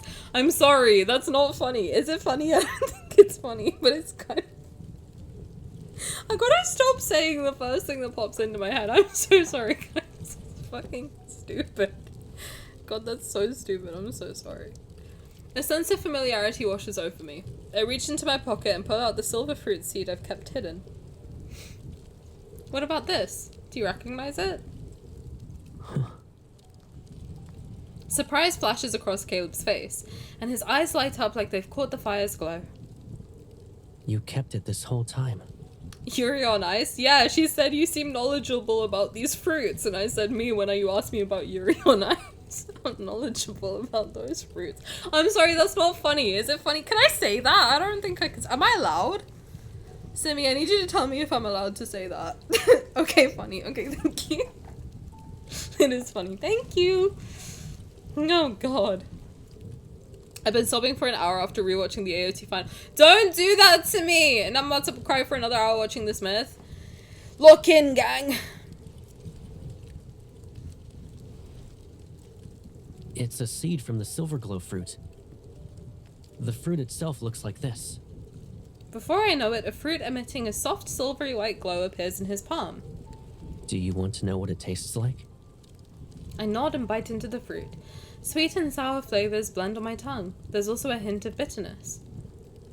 The taste is hard to describe in one word, but I don't hate it. At long last, I brought you to a place where silver glow fruit grows. You know what? You know what? You know what? Fucking, he's okay. Seeing my confusion, he responds with a relieved smile. Did we make a promise before? Yes. This was part of it. Do promises made many years ago still need to be kept? They must. His voice is gentle yet firm, and the moonlight watching over the wasteland casts a soft glow on his face. An emotion wells up inside me. I want to remember the promise we once made.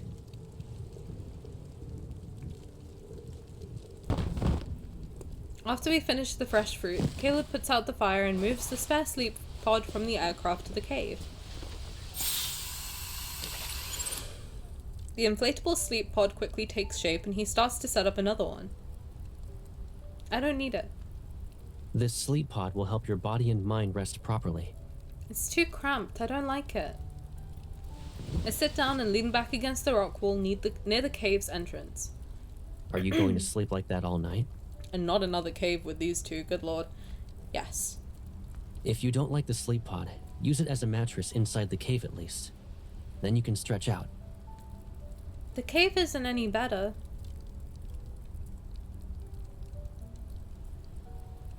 Caleb looks at the dark, cramped cave and seemingly comes to a realization. He moves closer to the entrance and sits down next to me. He positions himself as if he were my shield. Right. You know, I also don't like being alone. It's very windy near the entrance. That's why this spot is mine. I turn my head and our gazes meet. In the lab, we were actually separated by one wall. And it was a mirror in my room. I didn't realize it was one way until it got destroyed. You were in the room next to mine and could always see me, right? Wait, she could see him the whole time? And he couldn't... I nod as I recall that transparent wall. It was like a stage built for an audience of one. Me. The sole actor on that stage was a prisoner, the boy in the other room. Confined to the experimental pod and unable to make a sound, I was forced to watch his loneliness and pain play out. It felt like an experiment. Were you able to hear me?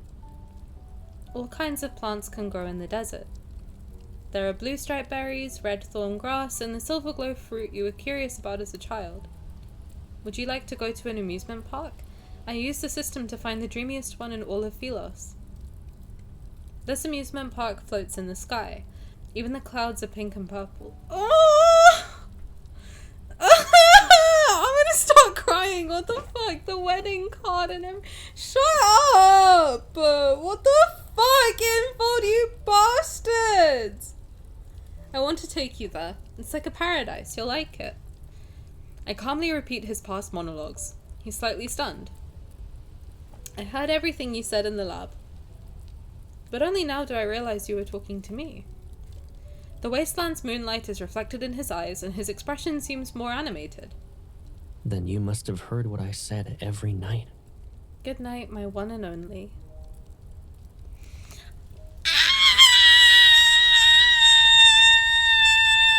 I'm gonna do that for the entire ad. I'm being so serious right now.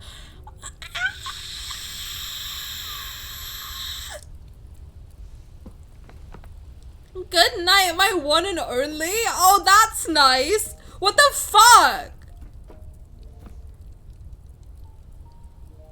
Wow, so romantic. Infold is my op. Bro.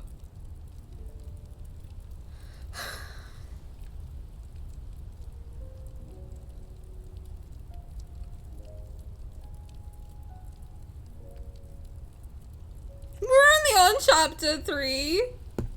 It's only gonna get worse. Me when I say goodnight to my phone, am I right? Me when I say goodnight to my Raphael plushie that I kiss goodnight. Tani my ears, what the fuck? Yo, blame Infold, not me! Just grabbed dinner, have I missed much? Just me crashing out. Not much. Bitches did that and watched her for 10 years. That's creepy as fuck. Yeah, what? I don't get it. Because also when she sees him, when he, like, just rescued her 5 minutes ago, she's like, I don't know who you are. Yeah, you do. You just saw him for, like, 10 years. What do you mean? You don't know who he is. You probably saw him pissing. Like, what do you mean you don't know? By the way, that's a question. If they're watching him 24/7 and she's also watching him 24/7, does that mean she's seen him sleep and eat and pee and poop? Like, what, like, how much did she see? Curious. What about you? I had no one to say those words to, so I never said them. He turns to look at me and his gaze becomes serious. She saw him Have you joking given at yourself a name? Shut up. I paused before looking at him. I was gonna say that, but I was like, I think people will be like, Tani, ew, that's like a sweet myth, shut up. No one has ever called me by a name. No! Well, now you have someone who will. Okay. Caleb's a Twitch star 24/7 live stream charity event. That's fucking crazy. Tani. He lowers his gaze and carefully repeats the name several times. When he looks up again, his features soften. From now on, we'll hear the words we want to hear. Good night. See, this is where I wish we had the same feature that people in China have, where you can, like, give them your name.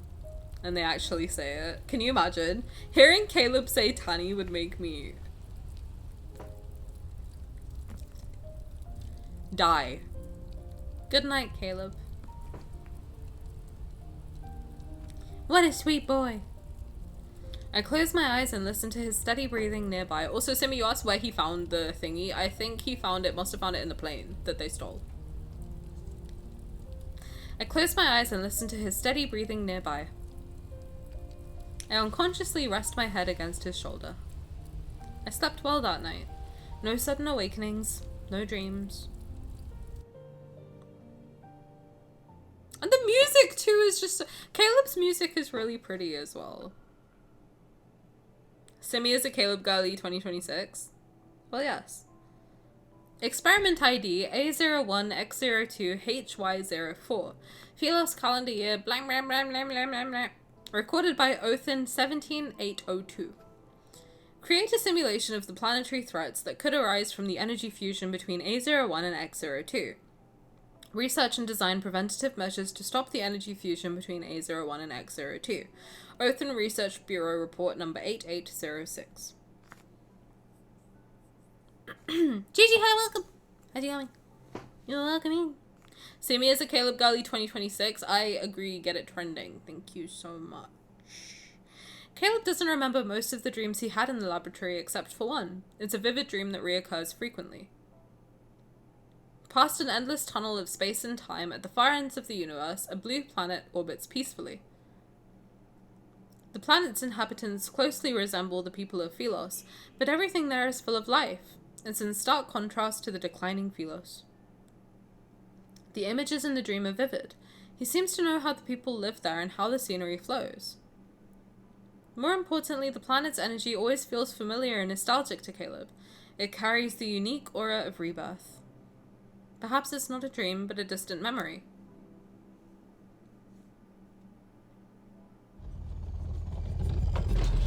We fly our aircraft to get as far away from the central district as possible. But the aircraft was hit with heavy bombardment. It's constantly malfunctioning. Eventually, we're forced to take a risk. We land on the outskirts of a ruined city to look for parts. As we enter the desolate streets, wary and curious eyes follow us. Linkshire was once as lively as the central district, and now it's rare to see a new face. A black market merchant greets us in an unremarkable corner of an old district. Despite her friendly tone, her sharp, scrutinizing gaze reveals her caution. Especially since we're still clad in combat armor. So, where are you two planning to go with these parts? Thank you for daily thingamaboomer. Gigi, enjoy your Zayne titty mousepad. Before I can respond, a small hand tugs at my finger. Are you both robots? Kid, it's not polite to ask if you're robots. I look down at the little boy and shake my head. But you don't look like everyone else. Hey, who taught you your manners? They did a bad job. She's my friend. Have you ever seen robots that have friends? The little boy shakes his head. I've always been alone. Is having a friend any different from being alone? Aw, Colo, I relate. Who can relate? It's different. Caleb glances at me. Having someone always be there for you, it feels different. But my grandma is always there for me, too. Colo, are you stupid? Leave him alone. He's a baby. You brat. Sorry about that. This is my grandson, Colo. He hasn't seen many outsiders, so he's curious. You're from outside? Which outside? I hesitate. I don't know the names of places on Philos aside from the central district. The edges of deep space. Oh, okay. The edges of... What's that? Your mom! It's the origin of all Philosians. Our ancestral homeland, basically. I probably look just as bewildered as the little boy right now. There aren't many deserts between the cities there. People enjoy traveling to see all kinds of landscapes. Not Colo's mom floating through deep space. His expression is honest as if he experienced it firsthand. Did he get this from the cognitive domain system? Do they have these? My grandma worked really hard to get them for me. The boy pulls out several white paper ornaments from under the table. They're neatly folded. Paper is rare on Phylos, but on that planet, it's an everyday necessity. Okay. I've been saying Philos wrong this entire time. It's Phylos. Okay, interesting. Almost every child there learns to fold simple objects. His understated tone makes my mind wander. What else? Tell me more. Caleb casts a side glance in my direction. Then he crouches down to be at eye level with the boy. I'll tell you in exchange for getting some unfolded paper. How does that sound? And he's good with kids. Oh shit. Oh balls. I am in for a wild ride. That's my weakness. When we left Lingshire, we took the aircraft parts and the precious white paper I'm holding right now. Back inside the aircraft, Caleb gets straight to work without even resting for a bit. Lying on his back under the control panel, he swaps out internal parts. He can swap out my internal parts, you know what I'm saying? Sorry. I hand it to him, but my gaze keeps drifting to the nearby paper. Are you curious? Have you visited the edges of deep space? I'm not sure. I don't remember being there, but these images keep appearing in my mind. They feel like memories from a long time ago. Oh my god, what if it's like memories from current Caleb? Like our Caleb? That's crazy. That would be crazy. As he finishes the repairs and pushes himself up, I hold out my hand to him. And if I'm right, don't tell me. Because I don't remember. He hesitates before letting his cold mechanical hand clasp mine. I pull him up. I don't have memories like that. He carefully studies my face. Is that envy I see? He's so good looking! I don't know. But you look happy when you talk about that place. Is it even happier than the dreamiest amusement park on Philos? I've never been to either place.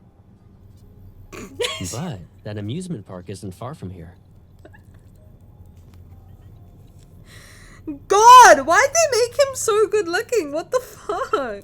That's crazy. How can a pixel man doing that like look up thing hit me in the throat like that? What the hell? Caleb raises his hand and taps the air to bring up a holographic screen between us. With his finger, he draws a simple sketch on the screen. There's a hover train that weaves through the amusement park. It'll pass by the Ferris wheel, the roller coaster, and the merry-go-round. You remembered that. I remember everything you've said, including the amusement park's coordinates that you kept repeating. I write out the numbers I heard Caleb say many times on the holographic screen. X4352.74, Y -98256, Z1287.32. These are all gonna be fucking... And knowing what I know about Infold, these all mean something. I just do not have the energy to pull them out of my ass right now. But these all mean something. I don't trust them for 4 seconds. Not even 4. My hand stops exactly where his fingers rest on the other side. Do you really want to go there? You said it's a place that makes people happy. I don't know what happiness is. Me neither, Queen. His expression falters for a moment. In that fleeting second, I can't discern the emotions in his eyes. Caleb places his hand on the holographic screen and makes it disappear. My hand touches his palm. I'll take you to any place you want to visit. Maybe it's just my imagination, but when our hands touch, in spite of the powered exoskeletons, I unexpectedly sense some warmth. I look up at him. Because you're my friend? He seems slightly taken aback. Then a gentle smile appears on his face. Yeah. It's because I'm your friend. I didn't understand what having a friend meant before, but over time I found my own definition of that word. Maybe I'll understand what happiness is when we arrive at the amusement park. Caleb accesses the aircraft's controls and we take to the skies once more. We're no longer running away. We now have a destination. Oh no, we're just gonna have to go through every Caleb card then. Oh my god, what a nightmare. Especially now that I like him. What a sad, sad nightmare. GG, welcome. What's up, Buttercup? I saw you sent something, but I can't see what it is that you sent me. How are you, Tani in chat? Is Mom and Tani okay now? Tani rested, finally. Thank God, I feel like a new woman. Isn't current Caleb in the deep space tunnel all the time? Oh, that's true. Maybe his, like, personality fucking filtered into the ether and got picked up by X-02. You're taking the month off moderating? I don't think so. I kind of wish my memory was like that. What do you mean someone tells me coordinates and I remember them? Well, to be fair, he did say them like every day for 10 years. I feel like if someone was like reciting numbers to me every day, multiple times a day for 10 years, even I would remember them. Like, I have pretty strong faith in that, you know? I kind of miss him calling her baby sister. My baby sister. He still could, you know? He still could. There's still time. Alright guys, we gotta lock in because I've got a lot to do and we got like an hour. This doesn't seem possible. Experiment ID A01 IE03 Philos Calendar recorded by Othen 17802. Objectives. Reconstruct the energy transmissions network within A01 to enhance the test subject's absorption and release capabilities. Reinforce A01's powered exoskeleton and insert environmental adaptation modules to improve the subject's adaptability and stability in various environments. Othen Research Bureau Report number 8675. Fabulous stuff. Caleb often woke up in the middle of the night when he was still in the laboratory, and there would be a severe ache in his chest. At first he thought he was sick, but he soon realized the pain had nothing to do with his physical health. It felt like someone deeply connected to him was suffering, and he felt her pain through an invisible bond. Caleb knew she endured the wounds, the mental erosion, and the torturous modifications. She had to bear this inhuman pain because of the destructio energy she was born with. He wished he bore all that pain in her stead. This thought became a thorn in his heart that grew only inward. Aww. He really is like, I know, I'm not saying this to be like silly. Approaching designated coordinates. Entering landing mode. Please ensure your safety. But it's gonna sound like I'm saying it to be like, he is brother. But, like, he really is, like, a good older brother figure to her. Like, I know he's also, like, a good romantic partner. But he is, like, in terms of being a guardian, I think Caleb is, like, a really good guardian for MC as well. Like, he really does care about her. In his own twisted, fucked up way, sure. But, like, he really does. You can see through his myths, this myth, that, like, he really does care for her a lot. I mean, even the fact that he can feel her pain and is like, I wish I could take it instead of her. And I feel like that's kind of what he does in our story too. Like, he is a really good guardian, I think. Like, he has her best interests at heart. He's, like, always thinking about her first. Like, he is a very good guardian, bodyguard, for sure. What a guy. What a guy. Mr. Bodyguard.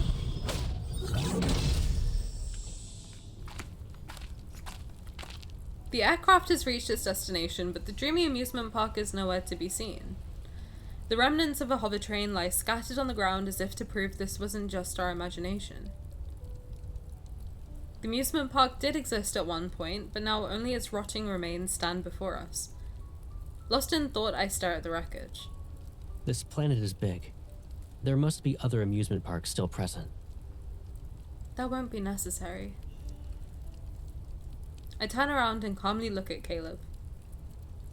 It's okay not to know what happiness feels like. I've matured just fine. I start walking towards the aircraft, but he grabs my wrist. Let me show you a magic trick. He releases my wrist and deftly folds, unfolds, and refolds the white paper he got from the boy. Before long, he places a delicate white paper crane in my hand. Let's see how far it can fly. Although I'm confused, I play along. The small paper crane glides from my fingertips. It flies into the distance and my gaze follows it across the desolate ruins. It circles back towards me, but just as I reach out to catch it, it levitates before my eyes. Did you use your evol? As soon as the words leave my mouth, I realize I'm floating. I look down and see Caleb walking through the air. He's heading in my direction. I want to put them in the wedding card now. I can't remember if I did that in Lucio last time, but now I really want to do it. I want to put these two in his wedding card. Really bad.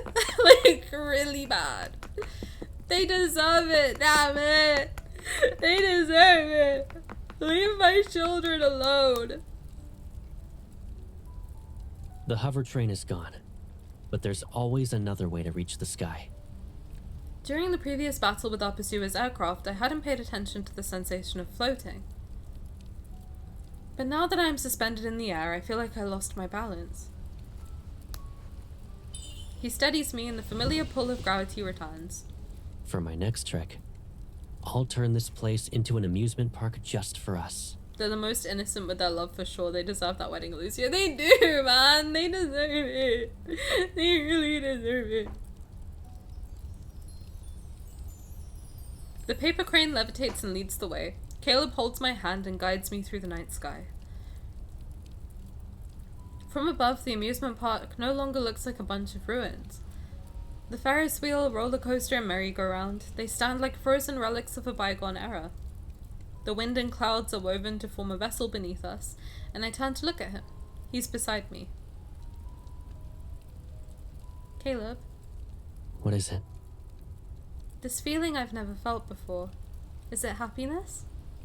If you like this feeling, then yes, it's happiness. I would jump out of a window. They're so cute. After thinking for a moment, I gently pull him closer. He leans down. I see my lips curve into a smile in his eyes. I like this feeling. So, I'm happy right now.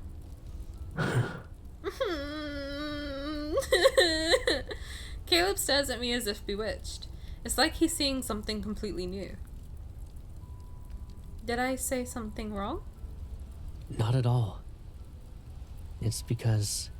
He gently touches the corner of my mouth with his index finger. This is the first time I've seen you smile. I also touched the corner of my mouth.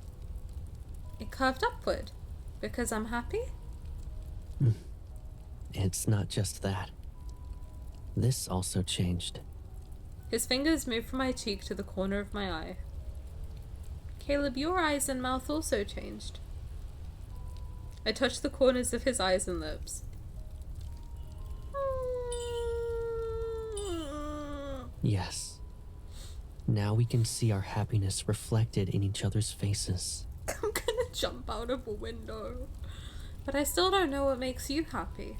You. There's no hesitation, bro! None! He softly says this single word. The evening breeze tussles his hair and the distant stars are reflected in his gaze. Just as I've come to understand happiness, I also understand what it means to have someone who's always been there for me. Memories of Caleb flashed through my mind. Walking in midair, paper crane, the wind blocked to the cave's entrance, silver glow fruits, campfires under the night sky. A familiar yet unsettling feeling sweeps over me and my consciousness begins to blur. It's just like those moments before my memories were erased. Pipsqueak? Sorry. I lower my head through this haze. The crystal embedded in my powered exoskeleton gives off a faint blood-red glow in the darkness. My mind spins into chaos's embrace. Even breathing feels painful. As I collapse into the arms of the person beside me, a sharp sound charges towards us. No! You bastards! A golden beam pierces the darkness and grazes my powered exoskeleton. It's a surveillance drone. Get behind me. I'm gonna kill them myself. I swear to God. I swear to God. Countless pairs of golden eyes suddenly light up the night sky. They're like a pride of lions surrounding their prey. More golden beams are woven to create an intricate net. They're trying to trap Caleb and me. I try to summon my floating blade to counterattack, but my fading consciousness prevents me from using my evil. Behind me, a golden beam strikes. As it pierces my chest, I lose my balance and fall. Caleb catches me. Focused, he uses his evil to lift the passenger railroad car into the air. It serves as a makeshift shield. He carries me into the floating passenger railroad car while lasers relentlessly attack its exterior. I can hear the muffled explosions. My senses are about to disappear. Even the pain in my chest feels like a distant, phantasmal sensation. Listen, I know your mind is in disarray. I'm fine. You need to go. I try to push him away, but he pulls me back into his arms using an even greater force. He leans down to my ear. His calm voice is steadfast. You must remember what I'm about to tell you. Don't go back to the aircraft. It's most likely being monitored. Return to Lingshire and take shelter in an abandoned house. I can't leave you. The passenger railroad car buckles inward under ruthless gunfire. The increasing number of strikes is a warning. It won't hold on for much longer. Caleb presses his hand against the back of my head. Our foreheads touch. There's no fear in his eyes, only a burning light belonging to someone who's ready to face death. You won't be taken back there, and you won't die. This is our last escape, I promise. His other hand grasps mine, and the transfer ports in our palms connect. A flood of energy surges into me. It's not the cold, soothing kind I knew before. Caleb, it hurts. The energy burns like a raging wildfire. It consumes every fiber of my being as if to hollow me out. Don't be afraid. This won't take long. A shrill ringing noise echoes in my mind as unfamiliar energy takes over my body. It drains whatever remains of my energy. I struggle to break free, but his arms hold me tightly. Forgive me. This is the only way. I suddenly realize he's exchanging his energy with mine. No, Caleb, you can't bear it. But I'm willing to do it. He pulls me closer. Our heated breaths mingle as our bodies seem to merge. I will give you my fate, and your fate will become mine. The energy courses through my very being to claim every part of me. In a matter of seconds, my body accepts this new presence as if welcoming back something it had lost. A dull ache throbs in my heart as I desperately fight to stay conscious. Why? He responds with a small smile, and his warm lips brush against my eyelids. Eyelids. Because I'm your friend. Not eyelids, eyelids. A close friend who's willing. Oh, sorry, I didn't realize I was skipping it, sorry. A close friend who's willing to do this. To die for you. Hey, I'll do it for both of you. How about that? Just give me 15 minutes in an open window. In this close movement, I see his farewell in that smile. It feels like our final goodbye. My lips move, but the word I want to say won't come out. Thank God we know we're halfway through this myth, right? Right? Caleb. As my world slips into darkness, I see Caleb turn and walk out of the passenger railroad car. He levitates in the air as massive black swords materialize behind him. The floating blades forged from my energy now serve as his weapon. Oh, is that how he ends up with them as the companion? Is that how he ends up with them as the companion? A massive swarm of drones surge towards him to attack the newly reborn combat android. Holy shit. He raises both hands. Gravity is warped and the black hole that manifests shreds the machines into pieces. Caleb turns his head to take one last look at the passenger railroad car. Then he leaps into the sea of metal.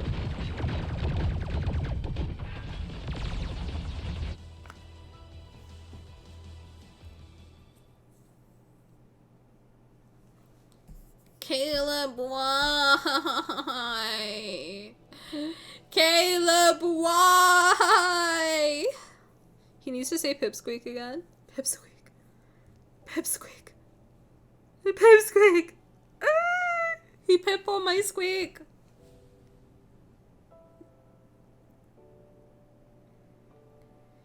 Sometimes I hate hating Caleb. Hey, just give in. He'll become your third. Don't worry about it. It happens. It happens to all of us. I think it does genuinely happen to all of us that he ends up being our third. At least. Like, it has to. If he's not your main, he's your third. If he's not your number 1, number 2, he has to be your number 3. There's no way. Even if you tell yourself he's not, he is. To be fair, he needed 10,000 years to become good and to do something I like. Yes. They were never his to begin with. Gogo must protect. He must. I always say that word like Gege Akutami, the author of Jujutsu Kaisen. Fun fact.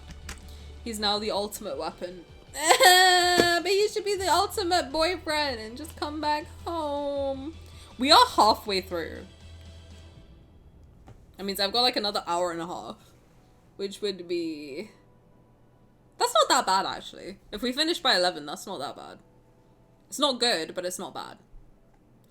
He's like a cancer. He'll slowly consume you. I'm a cancer. Do I slowly consume you guys? I'm going through it. My third is currently Raph. Raph also will sneak up on you. That's the problem. He's number 6 so far. This Smith might push him to 5. Sorry, who's number 5 at the moment? Viper?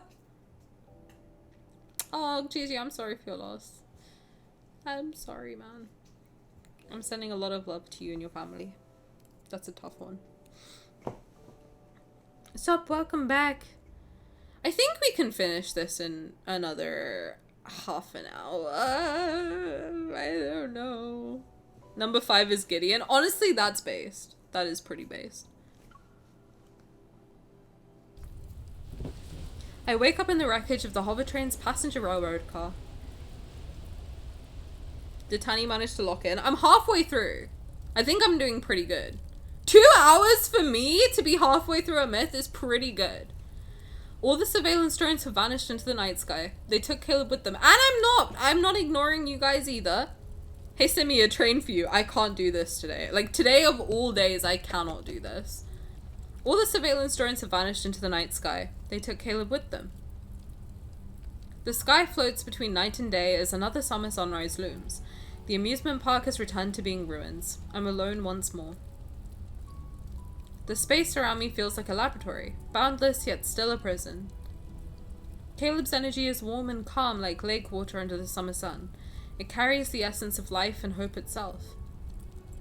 He took on all the pain and darkness so I'd only be left with this pure hope. If I were to ask him why, he'd probably smile and give me that answer. It's because I'm your friend.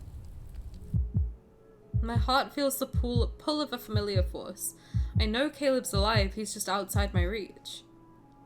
Instead of hiding in an abandoned house like he told me, I searched the ruins of the amusement park without rest. The pull my heart feels grows weaker. I don't know what's happening to Caleb. What if the connection breaks before I find him?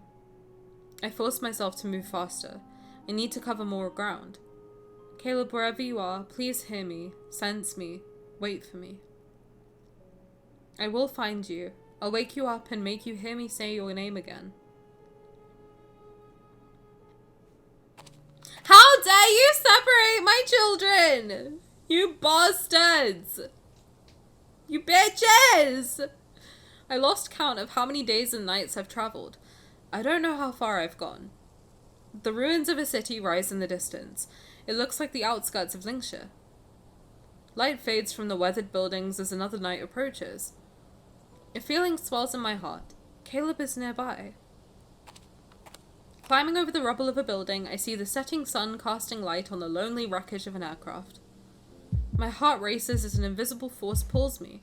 The person I've been trying to find is close. I move to the other side of the abandoned aircraft. Caleb leans against it. His eyes are closed and the cockpit's cables are connected to his bag. The aircraft's energy isn't enough to repair his system.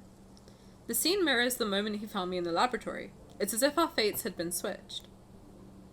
Keeping my emotions in check, I approach him one step at a time.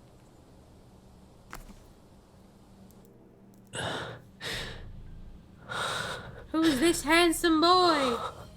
Hello, handsome. Hi, brother, welcome. Thank you for reading me daily theme. I hope you enjoy a black tourmaline crystal. It's good for grounding. Took 150 pulls, but finally got Caleb. Let's go!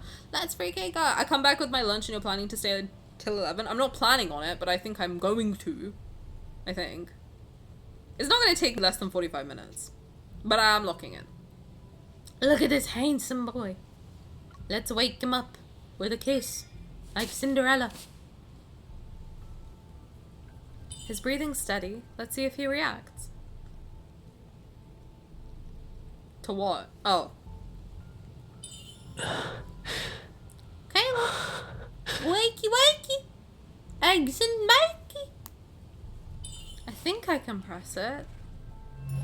Oh.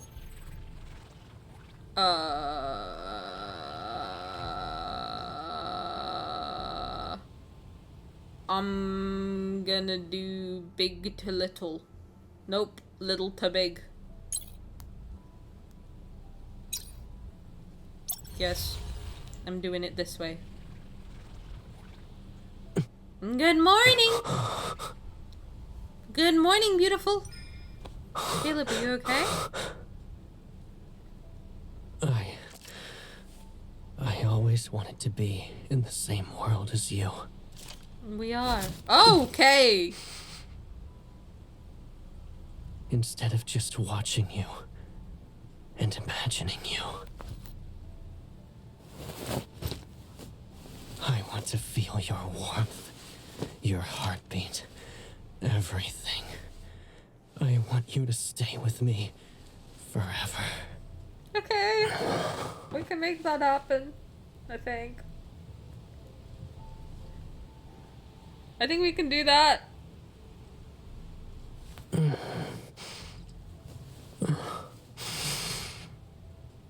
he's hot! What the fuck? Have you returned to me? Hey, how's it going? Are you hurt?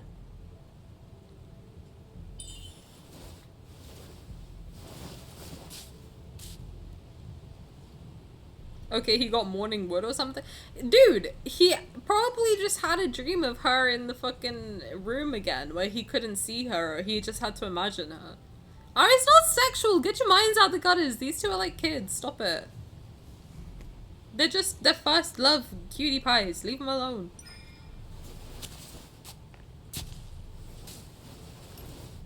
Yank them plugs out of him real quick. You just hear the USB disconnect sound. Ding ding. Did it hurt? When you fell from heaven? It's dangerous. I didn't. I just sensed you nearby. It's like a Bond thing. I don't know how to not James Bond, but like a Bond. You didn't want to be woken up?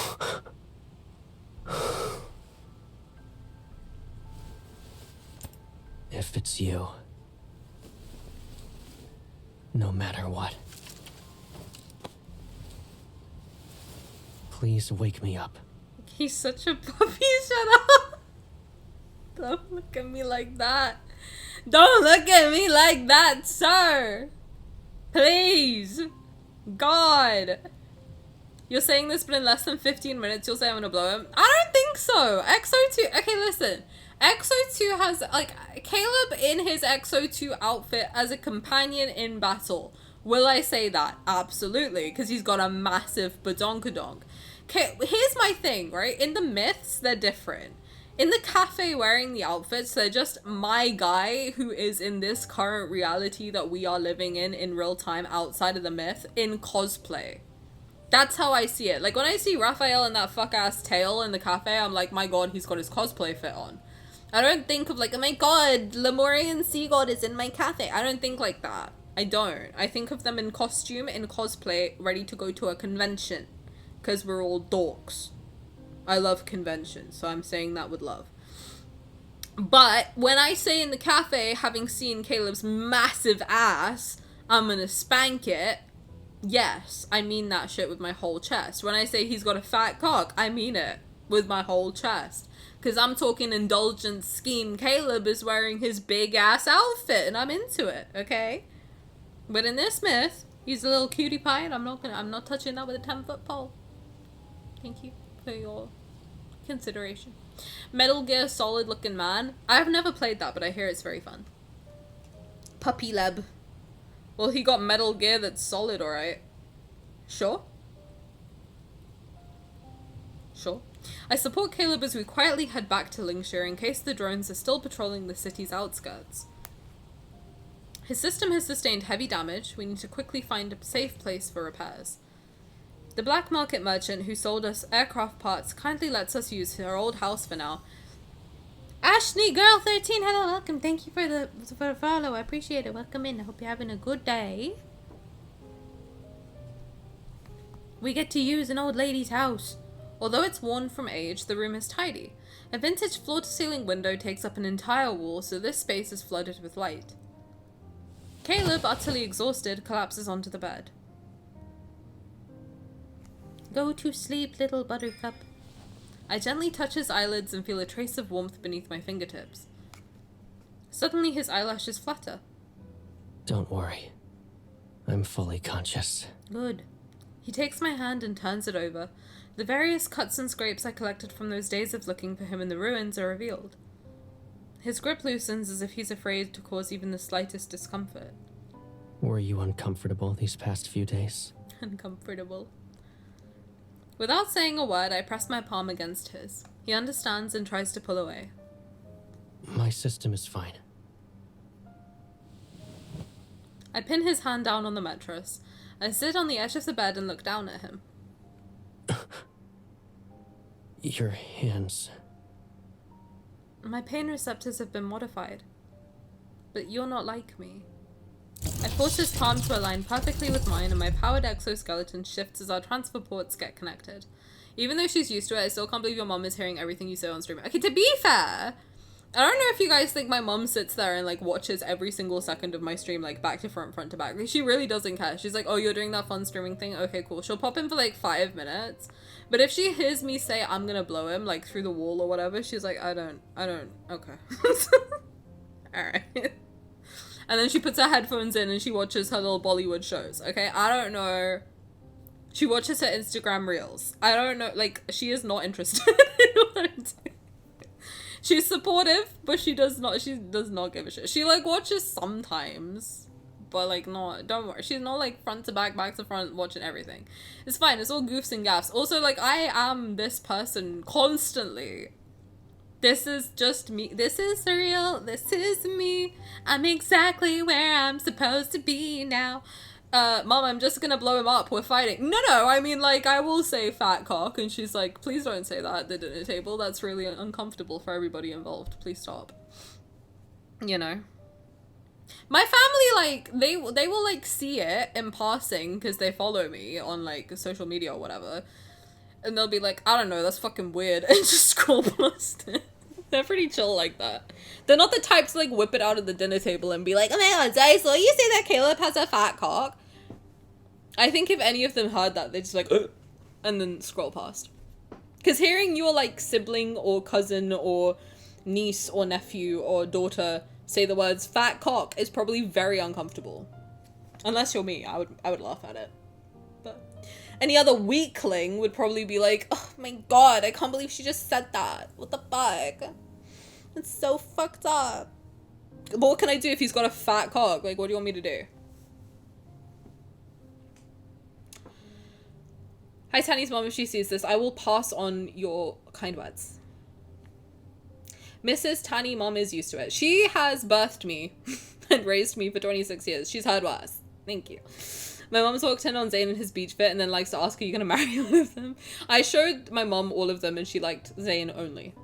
She said Raphael's a girl and Sylus is a loser. And I said, okay, well, I like a girl and a loser. So what are we gonna do now? Your mom would hit you? Oh dear. That's not good. You shouldn't be hitting your children. She's an Indian mom as well. Oh my god, fellow Indian baddie. Let's fucking go. I'm locking in! Fuck! Sorry, I'm trying to bond with the people. Fucking gun to my head right now. Energy flows into his body. His wounds seemingly burn as they heal. My mom loves Caleb. I did put Caleb in his colonel outfit and then show him to my mom again. And she was like, I like him. He looks like a good boy.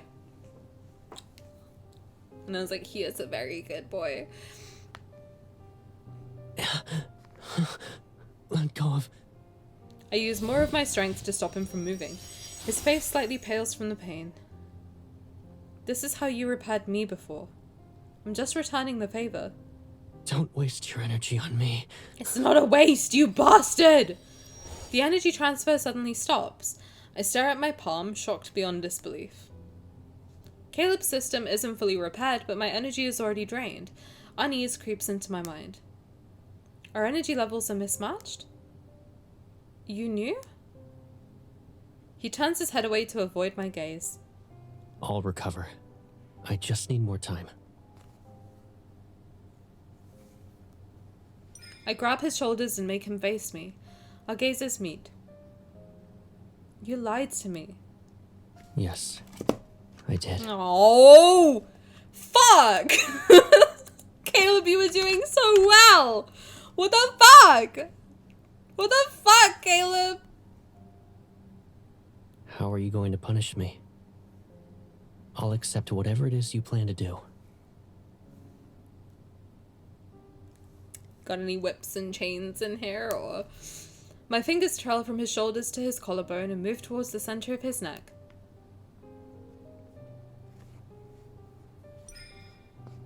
Your punishment.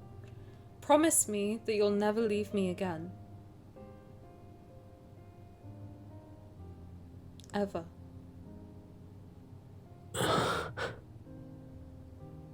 What if I break it? Then the lie counter goes up, you bastard.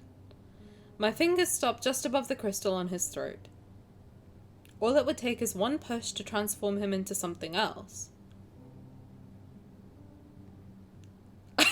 Tani, I can't make sexual references to this character.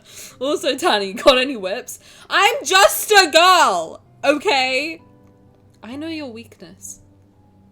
If you break it, I'll make you my prisoner. He hesitates before taking my hand. He sits up. Where will you imprison me? These kinky bastards, I swear to God. Are you talking about... I will shackle you to a place only we know about. Are you talking about that planet at the edges of deep space? So close. You told me the people there call their living quarters a home. Yeah. And you said going home is a normal occurrence there. Yes. Normal. But important. I can't look at his face, bro. He's so hot. Can we have a home if I take you there?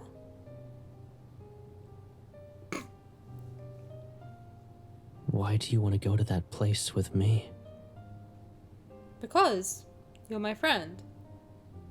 The light from the window reaches his eyes and makes them shine like a nebula. Can I call you that? Of course.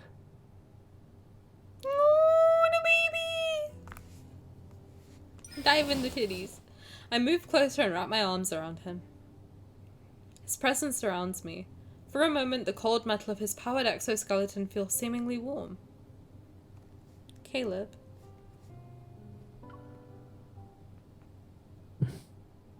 I'm here. I rest my head against his shoulder. Now I understand what it means to have a friend. He wraps his arms around me. His embrace is ever so gentle, as if he's afraid his powered exoskeleton might hurt me. What does a friend mean to you? There's someone who'd do anything for me. There's someone I can't live without.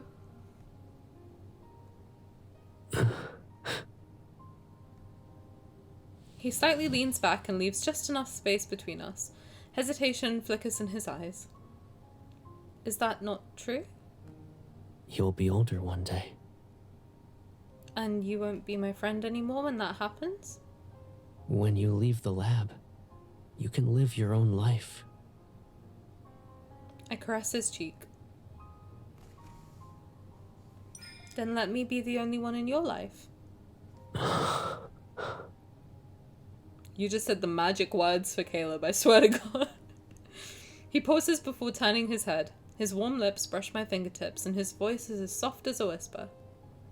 That's not the answer I expected. But I like it. I'm fine. I sit up straight and extend my right pinky finger to Caleb. Back then, you told me about promises. So you remember? All our memories are tied to the name Caleb.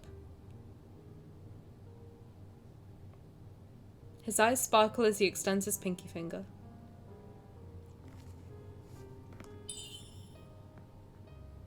Let's leave Phylos and travel to a planet at the far edges of deep space. Okay. Our pinky fingers, both encased in armor, hooked together just like back then. It was summer at that time, and now it's currently summer. This season has finally become an inseparable part of my life. MC is a businesswoman going back to her hometown for Christmas because she has to sell her family Christmas tree farm, and Caleb is a handsome lumberjack that had a crush on her in high school. Okay, smosh Christmas. What the fuck? What that break? Guys, we're only on chapter 7. Am I doing good? I don't even know. We got half an hour. I think I'm doing okay. To be fair, I'm down to 10 minutes per chapter. That's not that bad. I think I'm doing okay. To be honest. I do have to pick my lip because it's dry as shit, so just give me 1 second. I don't want you guys to see me like that.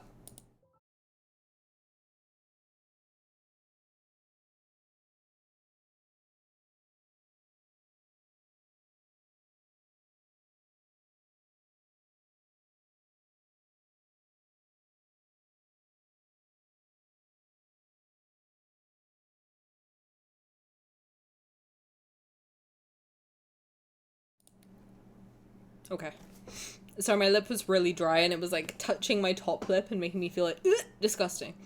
Experiment ID A01X02TM07. Luckily, these chapters aren't as long as the third myth chapters. Dude, when Caleb's third myth comes out, I'm gonna have to do it on a Friday. Swear to God. Like Sunday, Friday, Saturday, like weekend. I cannot do it on a weekday. Date, Phylos calendar, recorded by Othen 17803. Or I have to fully take annual leave the next day. Like, I think that's the only way I can do it. Install and activate quantum interference modules for A01 and X02 to ensure stable operation. Set the following trigger conditions. Initiate quantum interference when X02 and A01's energy fluctuations maintain synchronization for an extended period of time. How the fuck did you change your HR back from Times New Roman? I don't know.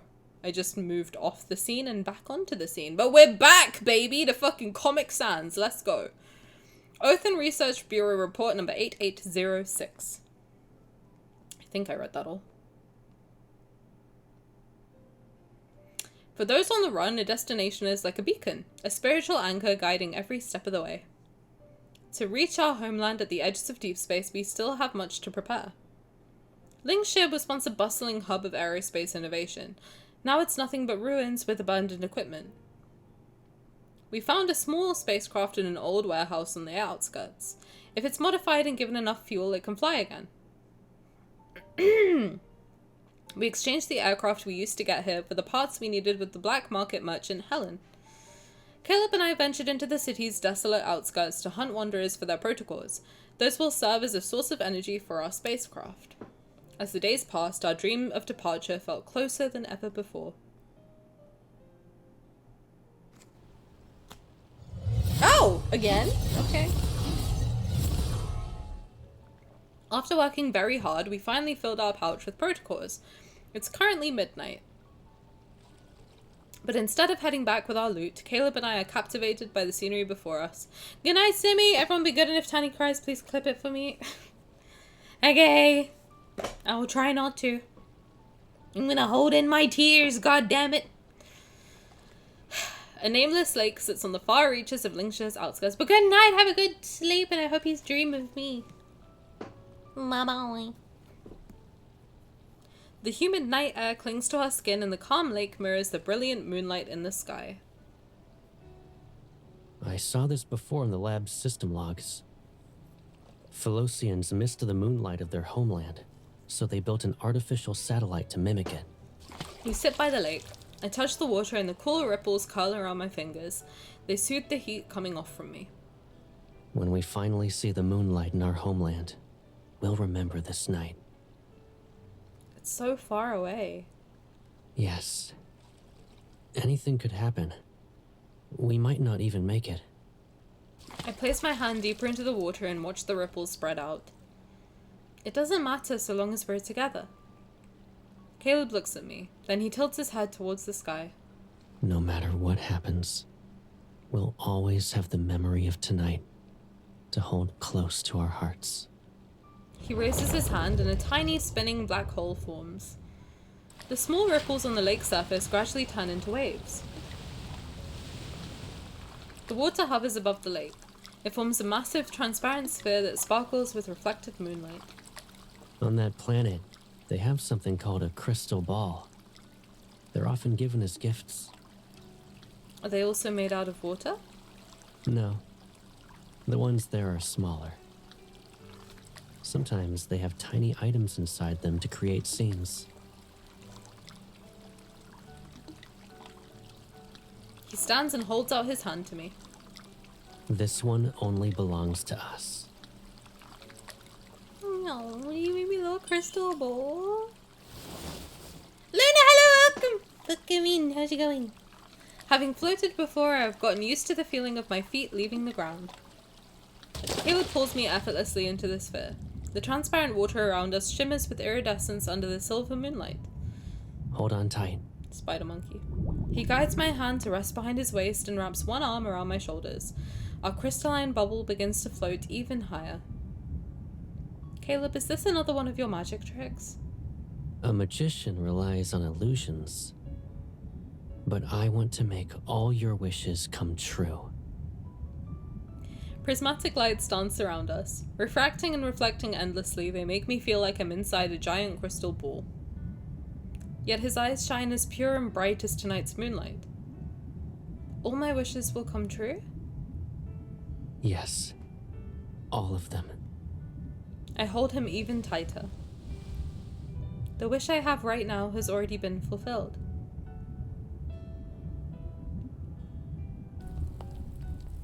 My babies!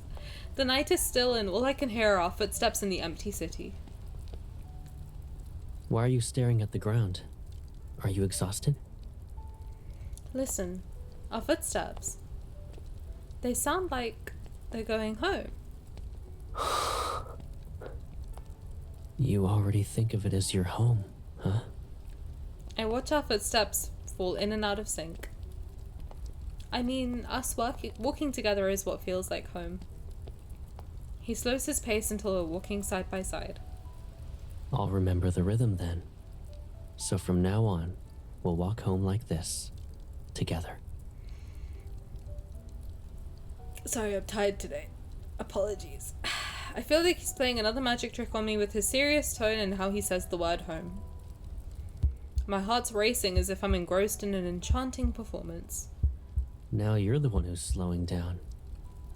What's wrong? He places his hands on my shoulders to steady me. Then he leans down and looks at my face. Tired? His compassionate gaze is so close. Not wanting him to notice my quickened heartbeat, I only nod. We've been out for a while. He suddenly stops, turns around, and crouches down in front of me. Hop on. I'll carry you home. Now if only he was wearing his R1 fit. But alas, that is for Caleb in the cafe, aka our Caleb in slutty cosplay. I don't move, instead opting to stare at him. It'll be faster this way. Don't you want to go home soon? Okay, I guess I'll get on his back. If that's what he insists upon. Let me jump on that man. Ah, so fat, it's like a chair when he gives us a piggyback, right? That's crazy, dude. It's like a full shelf. Still feeling lightheaded, I climb onto his back. He lifts me with ease and walks forward. If you're tired, close your eyes. You'll wake up at home. I lean my head against his shoulder and let myself relax. Caleb. What is it? I like it when you say home. Then I'll say it every day. Let's go home. I no longer care if he notices my racing heart, because I can feel his heart too, as my chest is pressed against his back. Like mine, it's beating just as quickly. Our hearts are perfectly in sync. The rhythm is exciting and comforting. Good night, Caleb. Good night. Content, I close my eyes and fail to notice the faint blood-red glow from the crystal embedded in his powered exoskeleton. Hello? Because doesn't that make her lose her memories? Caleb! Sweetie, there's a problem. An ad was threatening to come upon us, so let me run that before we locketh inneth. 22 minutes to do 2 chapters, guys. I'm doing really good. I have to be honest. I've gone up to 11 minutes per chapter. I'm kind of killing it. Evie, hello, welcome. How's it going? You missed it. I'm sorry, but I have to sleep, so I start on time now. But don't worry, I will put it on YouTube. I will actually this time. I swear to God, I will actually put it on YouTube this time. Probably this weekend. Wednesday. I'll put it up on Wednesday. So you won't have to wait long if you want to watch the whole thing. But welcome in. How's it going? How's your day? How's your week? How's your month? You proud of me? Oh my God, thanks, guys. I locked in. Wow. Maybe I will be able to sleep. Well, going forth. Is your ADHD the deadline brings focus? I think so. I think I tend to try to be honest, it's just if I put in my mind that I'm not ignoring chat, I'm just gonna read it after the chapter. Then I can lock in properly. Because in my mind, the reason I don't do it and I read chat a lot is because I'm I don't want you guys to feel ignored. Because to be fair, I come here so I can talk to you primarily, because if I wanted to just read the card, I would just do YouTube. But I don't want to do that, so if I put in my mind oh, it's okay, I'll just talk after the chapter ends, or a little bit here and there. I'm getting better at it, at reading the thingy and everything at the same time. I think. You can tell me if I'm doing good or not. But thanks, guys, it's very sweet. I hope you're having fun. I'm having fun. This is really good. I like this myth a lot. They're very cute. Okay, let's do chapter 8 since the ad is over. We have 20 minutes. I think we can do it, gang. Experiment ID A01X02, New Jersey 04. Philos calendar year, meh. Recorded by Othen 17804. The interference control module via feedback signals will adjust the patterns of entangled particles to generate specific quantum states. These will target the neural networks of A01 and X02 to disrupt their consciousness. Monitor and document the destructive effects and quantum decoherence when the energy fluctuations of A01 and X02 converge. Monitor and document the destructive effects and quantum What is decoherence? What does that actually mean? Decoherence. Process where a quantum system loses... Fuck me, huh? The process where a quantum system loses its superposition and entanglement properties due to interaction with its surrounding environment. Oh yeah, no, that makes perfect fucking sense. Yeah, absolutely. Why didn't you just say that? What? Who? A loss of information of a system to its environment. Oh, okay, so like, boom, kaboom. Energy go out. Why didn't you just say it like that? Energy get lost, energy go out, energy go kaboom. When you look up a definition and have to look up the definition. When you have to define the definition. Sorry, I'm stupid. Like, what do you want me to do? Okay, I think I understand the concept of the idea of the fact. Shortly after exchanging energy with the girl and waking up, Caleb had an ominous premonition. Energy go out and kaboom, and we can call that educational stream. Check it off the bingo if you got it. The color change in his powered exoskeleton's crystal and the brief haze clouding his mind made him remember the ruins of the amusement park. The girl underwent the same process, the crystal discoloration and the mental fog. Those symptoms have been transferred to him. After their failed escape as children, the two had undergone many modifications. Maybe this was a failsafe, a mechanism the laboratory had implanted to prevent another attempt. But what was the trigger? The badass trigger, badass with a gun. Mayhaps. When he carried the girl back to the old house on his back that night, he finally realized the answer. The trigger was each other. More specifically, it was their feelings. The closer they became and the more they interacted, the faster their consciousness degraded. They were programmed to be the other's poison. This naturally formed bond was destructive, a catalyst designed to make them forget and hurt each other. Oh, you bitches! Despite this newfound knowledge, he savored the sweet poison. Oh my god, they're so Adam and Eve! But instead of the forbidden fruit being like an external source, it's each other. That's so fucking cruel. Oh, you rat bastards, Infold. What the fuck?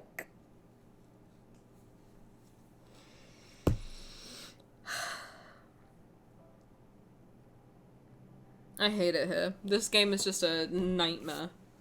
Actually, I can't see. I can't see! Eyes! Eyeballs! Focus! Please, God. All he wanted was to stand by her side and board the spacecraft destined to reach the far edges of deep space before the mechanism overwhelmed him.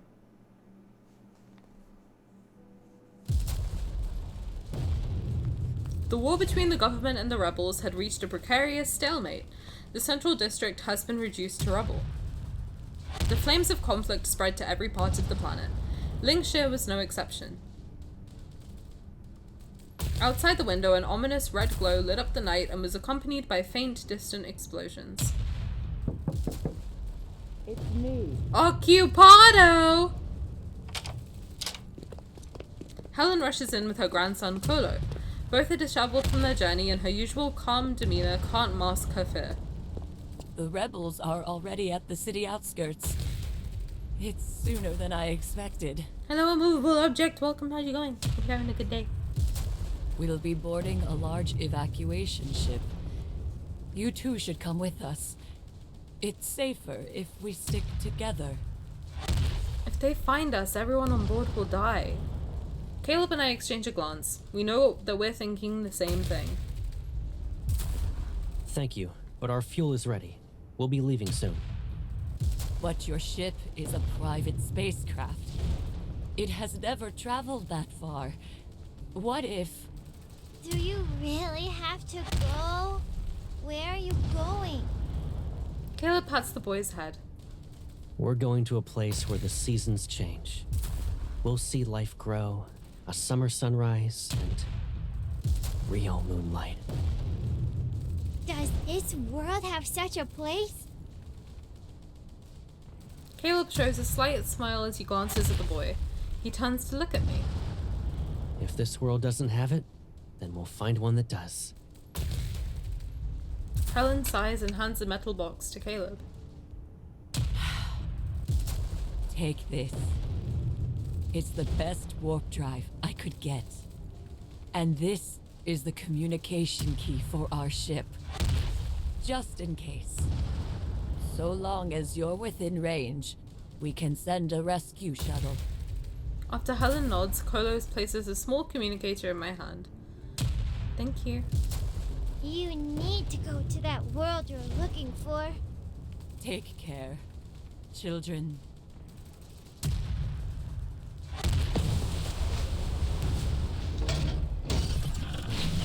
We watch the massive spacecraft disappear into the sky. The flames of strife enter the heart of the city.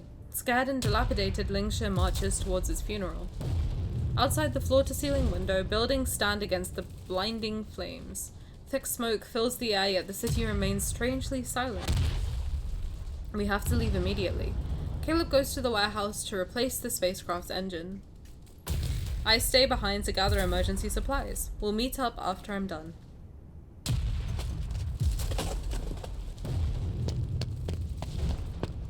I rush to the warehouse with everything I can carry, yet I see Caleb standing outside the spacecraft with his back to me.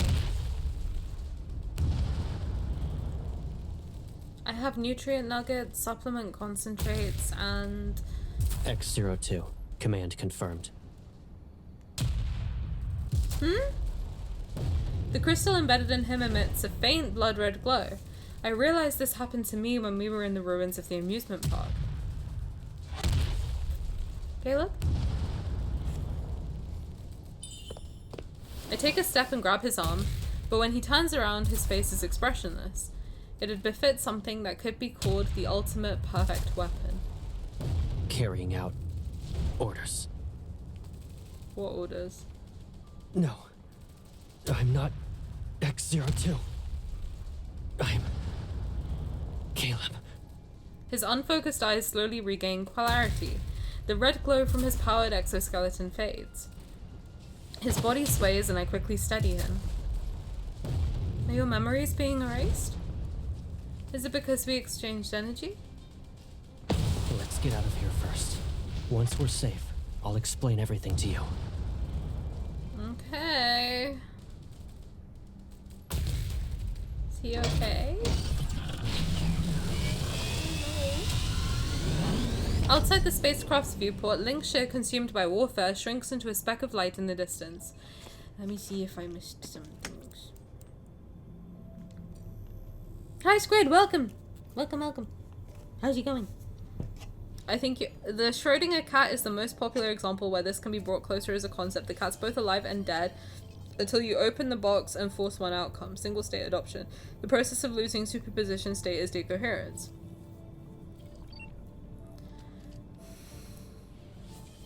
Sure! Sounds about right! Yeah! Fuck that outfit is- Bro, wait till you- turn him around and look at his ass, bro. His ass is crazy. Oh my god, the ripped outfit, that butt is ridiculous! Jesus! Enjoy your daily thingamaboober, thank you for the Dan and Phil poster. Very good. Put it up on your wall. And Luna, enjoy your selenite bowl to charge your crystals. Good for the new year coming soon. Okay, thank you, because apparently no one else saw the massive penis on his outfit, and I pointed it out to everyone earlier, and they all were like, huh, why would you say that to me? I didn't think no one knew about it. I didn't think I was the only one who saw that and immediately went, wow, giant blue dick is a choice. Cock and balls, right there. Out and proud. Didn't want to redeem my daily while you were doing the card? You can do whatever you want. That's fine. I don't mind. I think it's quite quiet, right? It's fine. What? What do you mean? How have none of you seen the penis? When he comes back on the screen, I will show you. That was the first thing I saw in the mesh titty window. Bro, the penis is the first thing I saw. And I don't understand how I'm the one to point it out to most of you guys. Is it the penis outline on his thighs? Yeah, the giant blue dick! I pointed it out to like half these guys. I was like, wait, you've never seen it before? There's a giant cock on him. He's got a fat cock. Fat ass, fat cock. Titty so big I didn't notice. Bro, his dick's huge. Anyway, outside the spacecraft's viewport, Lingsha, consumed by warfare, shrinks into a speck of light in the distance. Also, that whole bit with X-02 taking over and Caleb fighting back, very Colonel Caleb. Our Caleb coded. He's always fighting. He's always Dr. Jekyll, Mr. Hiding It. For real. As the spacecraft descends, the entire planet seemingly spirals into an inferno. I have to say, if you like Caleb as a character, you would love Seiran from Mystic Messenger. Love him. You would love him. He is so similar. Like, the more I look at Caleb, the more similarities I see, to be honest. Very, very similar. Give him a break, he's just a boy. What did I do? I mean, everything about him is apparently big. I saw mesh titties and immediately, holy shit, that's a big dick compartment. Bro, it's massive! It's like halfway down his thighs. Fucking fat, too. Mystic Messenger mentioned, bro, you can't see it apparently, but I have all of them behind me at all times. Right there. There's V. You can see his tiny blue head, maybe, wait. This is really hard because it's mirrored. Wait, okay, that's V with his tiny blue head, and that's Seran. And then the others are around here somewhere too. In that compartment. Seran is the only route I've never played. He is probably my favorite. I have to say, other than 707, he's my favorite. And Zen. I have a soft spot for Zen. Mystic Messenger mentioned, dude, Mystic Messenger is my like special interest for real. The only much oh dude, you know what's been on my wish list since I was 16 years old is the VIP package for Mystic Messenger. That I have wanted it since I was 16. And to this day, I can't justify buying it. And the amount of money I now spend on this game, I'm like, I should probably just buy it. But I don't play it anymore because I have to sleep. I can't be up at 3 o'clock in the morning. Well, I say that and I am. But, I don't know. I think I think I have to get it at some point. If they still sell it even. I don't even know if they still sell it. If they still sell it, by my birthday this year, I'm gonna buy it. I've decided in this moment. As the spacecraft descends, but show me the Mystic Messenger poster. I love Mystic Messenger. To this day, like, that is probably my biggest special interest. Like, if anyone ever wants me to sit down and do like a 4-hour stream just talking about the lore without opening the game, I could probably do it. Like, there is more knowledge about Mystic Messenger in my mind than any other subject. Like, I was so addicted to it. And it's been 10 years of that shit just stewing in my brain. Ugh. What a game. What a game. That is the blueprint to me. Like, every single otome game I play up until, like, forever is gonna be compared to Mystic Messenger. I don't even care. To this day, I play, like, I play Love and Deepspace, and I love it to pieces, but I do find the boys and Jaehi in this game, too. I find them all. I'm like, ooh, that's giving me Jumin vibes. Ooh, this is giving me Yusung vibes. Ooh, he's giving Zen right now. They are the blueprint for real. As the spacecraft descends, the entire planet seemingly spirals into an inferno. If anyone can find me like that Raphael plushie, the 707 version, oh, I would not. I would fully not. I miss Zen. I saw someone cosplay Zen in the big year of 2026 and I screamed. If I can find it, I'll post it in the Discord, but he did so good. Time for me to play Mystic Messenger again, bro. I swear to God, if I ever get like 6 months off, I'm gonna no life that game. I will stream at 3 in the morning and I would probably like, no, I would play it. I don't know if I would stream it ever or like make any content about it, but I would play that shit. Actually, if anyone ever finds my Reddit account, you will see how active I was doing my replay of Mystic Messenger. I was all over that Reddit for like months, going through everything. It's a hard game to stream. It really is, because it's so time specific and it's like at 4 in the morning and shit like that. I would not be able to do it. I think I have like 4,000 hourglasses or some shit like that, but I don't know. I still to this day log in and get them, but I don't know. Alright, let's lock in, because I'm 5 minutes away from bedtime. Oh dear. I pilot the ship, but my heart races as if it's feeling someone else's pain.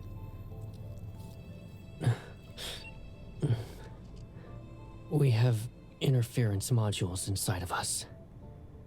When triggered, the one with the destructive energy will experience a degradation of their consciousness until they lose it completely. Then they must wait to be reactivated. It's clear what those people feared. Weapons with a will of their own. Suppressing the bitterness in my chest, I force myself to stay calm. If we leave Phylos, the module won't be activated. He lowers his gaze to avoid looking me in the eye. That's when the truth hits me. Am I the trigger? Whenever our energy synchronizes, it activates the interference module. My body trembles, but a soft smile appears on his face. It's not your fault. They knew I couldn't stop myself from wanting to synchronize with you. The countless experiments had dulled my anger and pain, yet they surge once more as they're reborn from my flesh. All of them deserve to die. But who are they? The researchers who modified us? The rulers who crave our power? The creators who gave us this energy? Or is it fate itself that's binding us in each other's shadows? Before me is this boundless universe, yet my hatred can only merge with its unfathomable darkness. This should have been my burden. If Caleb didn't exchange his energy with mine, he wouldn't need to suffer. I grasped Caleb's hand and tried to connect to the port in his palm. Suddenly, something warm and sticky. I slowly turn over my hand. Dark red blood has mixed with the golden fluid in my palm. It flows down my wrist. I'm sorry. Caleb's smile softens as he opens his wounded palm. His transfer port has been completely destroyed. We won't be exchanging energy anymore. He destroyed it himself? But at least, I got you onto this ship before I was taken away. I promised this would be our last escape, and I meant it. His grin sends waves of fear through me. I grab his arm. Caleb, don't you dare leave me. We promised to reach the far reaches of deep space together. Warning. Internal energy fluctuations are intensifying. Hull integrity at risk. Immediate action required. The floating blades. I can't control them for much longer. Even if you lose consciousness, it doesn't matter. I'll always be the one to wake you up. Warning. Spacecraft is under heavy bombardment. Shield integrity at 70%. A massive fleet is approaching. Contact will occur in approximately 25 seconds. Please execute tactical evasive maneuvers. This is perfect. Your fate is now mine. This is the last thing I can do for you. He releases my hand, stands up, and leaves the cockpit. I try to follow him, but gravity pins me in place. A transparent door separates us. It's just like that barrier in the laboratory. But he won't be waiting for me on the other side this time. Caleb, no! Don't leave me! Caleb! Caleb stops in his tracks. He turns his head ever so slightly. I'm sorry. I failed you as a friend. Our promise to reach the edges of deep space together. I broke it. I can only see one of his eyes. Within it lies a gentle resolve that destroys my heart. But the promise we had since we were born, I kept that one. Our bodies, minds, and spirits are from the same source. Even if it all fades away, my soul will always resonate with yours. Because... His lips continue to move, but no sound comes out. This is Caleb's final goodbye. I can't do it. I literally can't. This is so fucked up. This game just fucking hits you.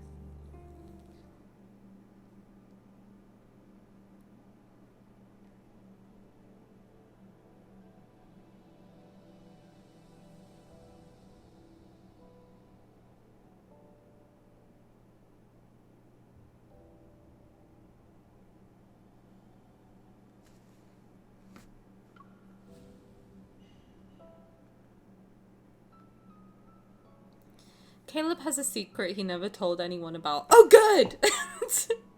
Great! It was born the moment he became aware of her existence in the laboratory. He didn't know if it was related to their shared origin, her being the center of his world, or the fact that she was herself. Yet in the end, none of it mattered. Every reason began and ended with her.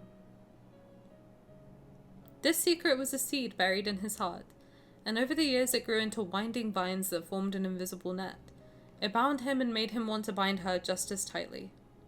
At the beginning and end of those vines was a single thorn, one that grew inward. Their shared connection meant his soul was always destined to recognize her. His soul resonated with hers again and again because he loved her. The deafening echo of that love had traversed the sealed laboratory, the war-torn planet, and the inevitable end.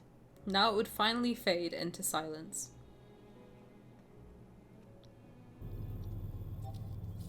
Independent combat unit detected. Multiple enemy vessels have been eliminated. The number of the fleet's pursuers has been significantly reduced. Warning.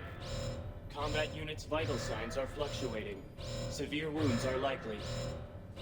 Warning. Combat unit is in freefall. Immediate action required. The AI system's voice reverberates throughout the spacecraft. With gravity restored in the cockpit, I open the transparent door. Outside the viewport, debris from destroyed ships flies through the void like meteors. And there he is, the one I can't bear to lose. He's falling towards a final goodbye. Caleb, what makes you think my life could mean anything without you? I don't want to live in a world without you, not even for a moment. There's a third option that isn't one person escaping or getting dragged back to the lab. Maybe that's the ending I want. I touch the silver seed I always carry, open the emergency hatch, and leap into the void.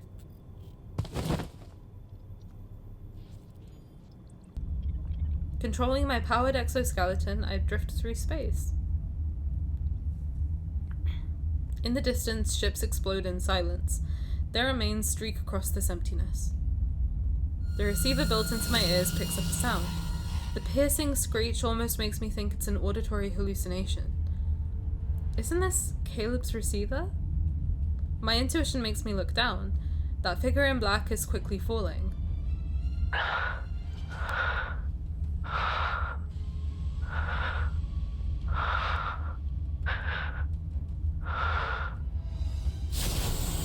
As I hear his faint breathing through the receiver, I push my powered exoskeleton's engines to its limit and fly towards him.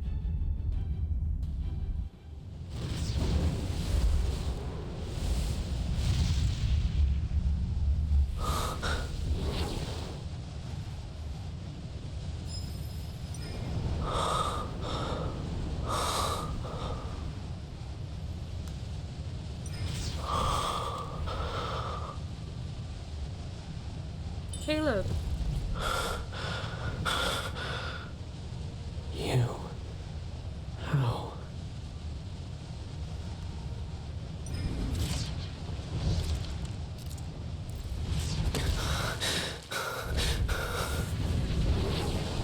You must turn back.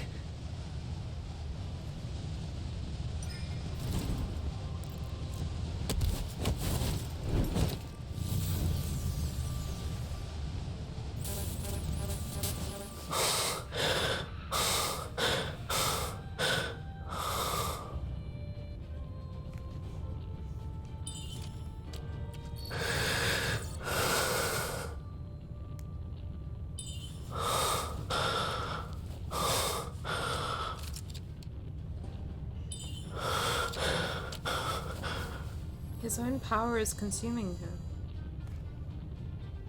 Is that the same arm that's mechanical in the main story? That's not a rhetorical question. Is that the same arm that's mechanical? I think so, right? It's his right arm? Fuck, dude! They are so fucking diabolical for that. That's crazy. I hate being right.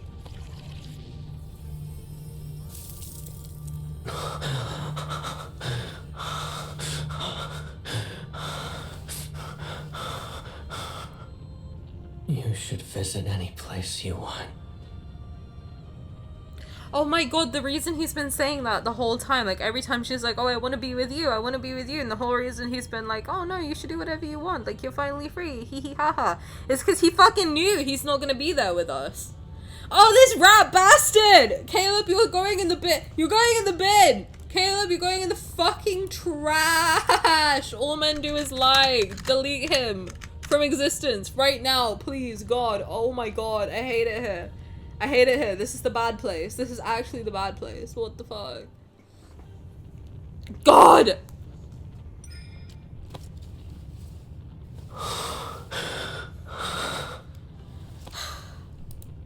I don't even know what she said. It went too quick. This is where I want to be.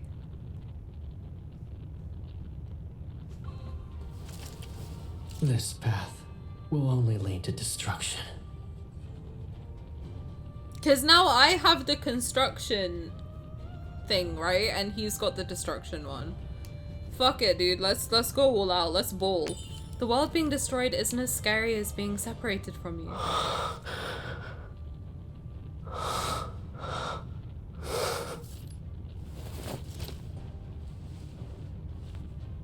We're from the same source.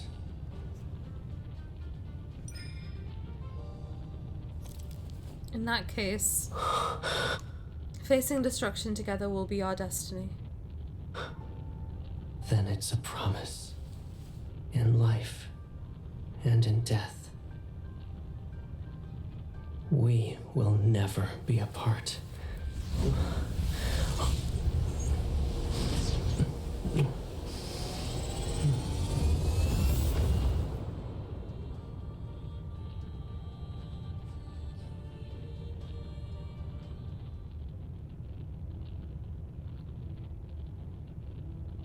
You know, like, I want to compare it to something, but I don't want to spoil anybody. So I'm gonna do the spoiler thing. I'm gonna cover my ears. When I take my hands off my ears, that means the spoiler is over, okay? So just, I'm gonna give you a countdown for 5 seconds. If you see the hands over the ears, do not unmute unless you want to be spoiled, okay? 5, 4, 3, 2, 1, okay? I will do this when you can uncover your ears, okay? I think the reason why I can't cry over this now is the same reason that I didn't cry for Silas's third myth. Because in a way, I'm kind of like, I get it, you know? I get it. Like, like, what choice do they have? You know, like, I don't know, I don't believe in this in real life, just to be clear, but in this kind of fictional thing, I'm like, I get it. You know, like, in their case, I'm like, what life would they have had? Like, they would have been hunted down, they would have had to be in hiding, like, one of them would have to live without the other forever. Like, that's just not, clearly, that's not the life that they wanted to have. And in this case, it's kind of the same. It's like, okay, well, they are going to curse each other forever. She could go on living without him, but she doesn't want to. And realistically, they don't have any life outside of each other, because all she's ever known is the lab. And it's like, okay, yeah, sure, she could go and explore everything alone, yada yada, whatever, but she would never be happy. Ever. Like, she would literally never be happy. Because everything would be like, oh, he died for me, he died for me, he died for me. Like, she would never be able to, like... So in that context, in fiction, to be clear, I do not condone this in real life, but I kind of feel the same as I felt for Silas's third myth, where I'm like, that's kind of the best ending that these two could have had, frankly. Which is really tragic, but, like, they are, like, tragic creatures, and I think that this is genuinely the best ending for them both. That it's kind of like a dignified ending for them. It's like a...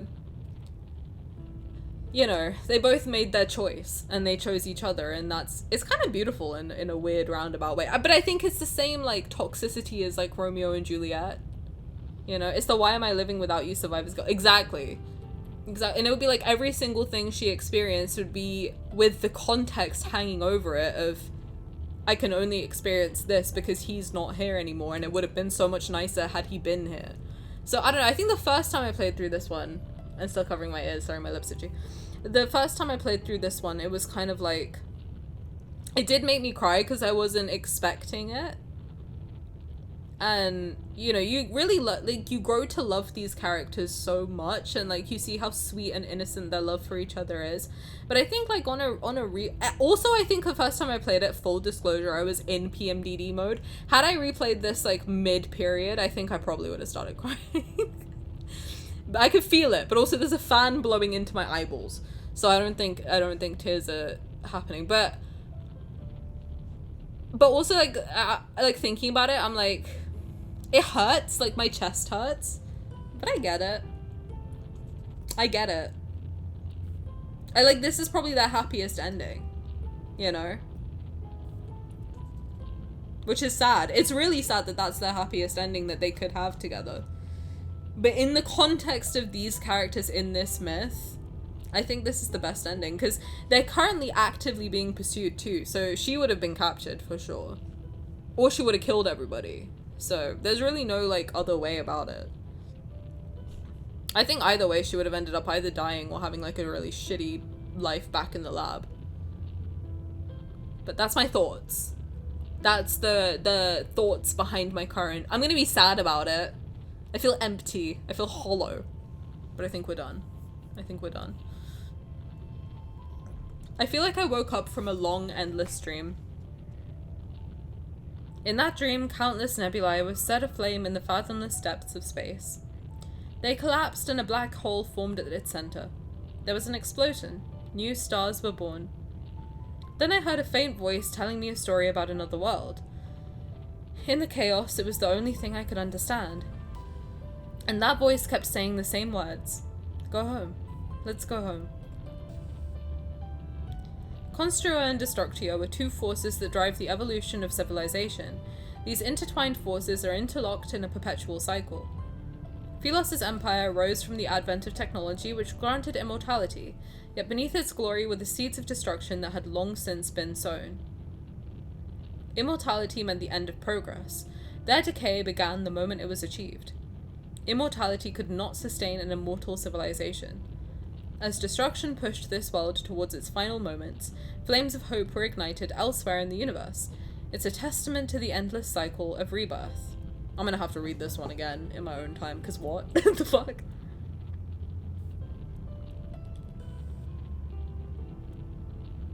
From the fall of Philosian civilization, the final chapter. This book is referenced in a bunch of myths across all of them, right? Across all boys, this book. I've heard that now a lot of times, the fall of Philosian civilization. It would be interesting to go through all of the places where that's referenced and try and see like in what order, because I think they do say like chapter 1, chapter 2, chapter 3. I would be interested to go through everything, comb through everything and just look for that. God, you know there's something I want to do that's so psychotic with this game, is I want to write down every single piece of information about, like, I want to write down like word for word the script of every card so I can fucking control F and find like the specific thing I'm looking for. But that is the most psychotic thing I think I could do, but I am crazy enough to do it. I've done it for other games. I'm crazy enough to do that. I just need the time. Do you think they could have had a happy ending if they would have left with Helen? I don't think so. I don't think so. To be honest, I don't, because they are each other's poison. That's the whole point. So they are basically, the more time they spend with each other, the more weak they both get and the more they destroy each other, essentially. And I wonder if that kind of transcends to Caleb MC, because they're very close, but they're clearly like, I don't know if they're good for each other, you know, that we do always say like their relationship is very toxic in a lot of ways, whether it's the sibling thing, whether it's like whatever else you want to call it. I feel like this does transcend to Caleb MC in our timeline too, because they're not good for each other. I will shut my mouth, okay? Thanks, guys. Thanks for not spoiling. It's the hyperfixation and it's valid because of the lore. It's valid because of the lore. I am sure Matt Pat's done it for FNAF. And god damn it, I am the Matt Pat of lads. I am accepting my role. I will take on the mantle for this one, alright? They are the optimal weapon to destroy each other from Caleb's debut trailer. I have actually never watched it, but that is something on my list to do. There's a bunch of things I need to watch, I think.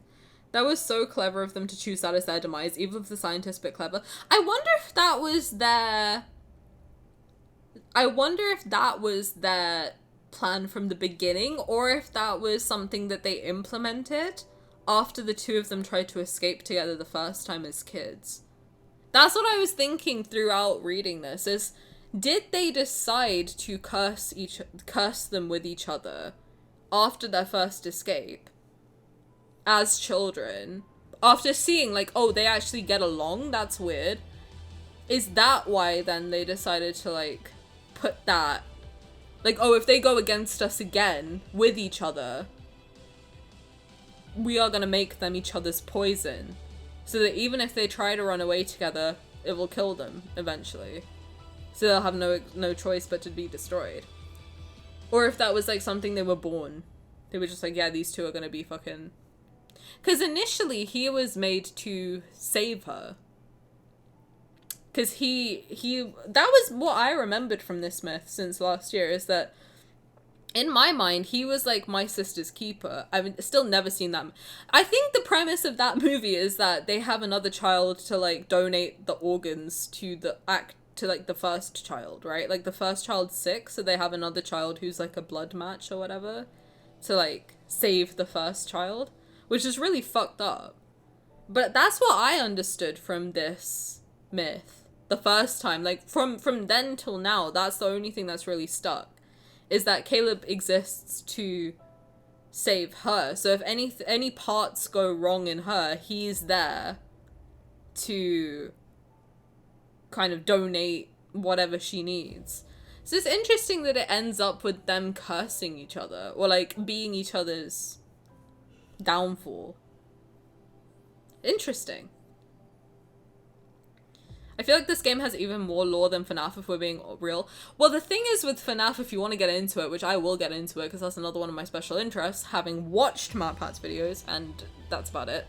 I've never played the games, but I've watched every single MatPat video, like 14 times. But the thing with FNAF is that it's not just the books. Like, they've got the movies, it's not just the games, they've got books, movies, like little lore guides, other books, other games, random shit. Like, they've thrown everything in the wall.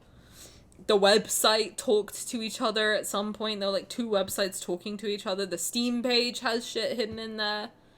The pictures that they released for promo has shit in there too. Like, FNAF has so much stuff hidden in there. Or it did, at least, at the beginning. Wow. That game is something.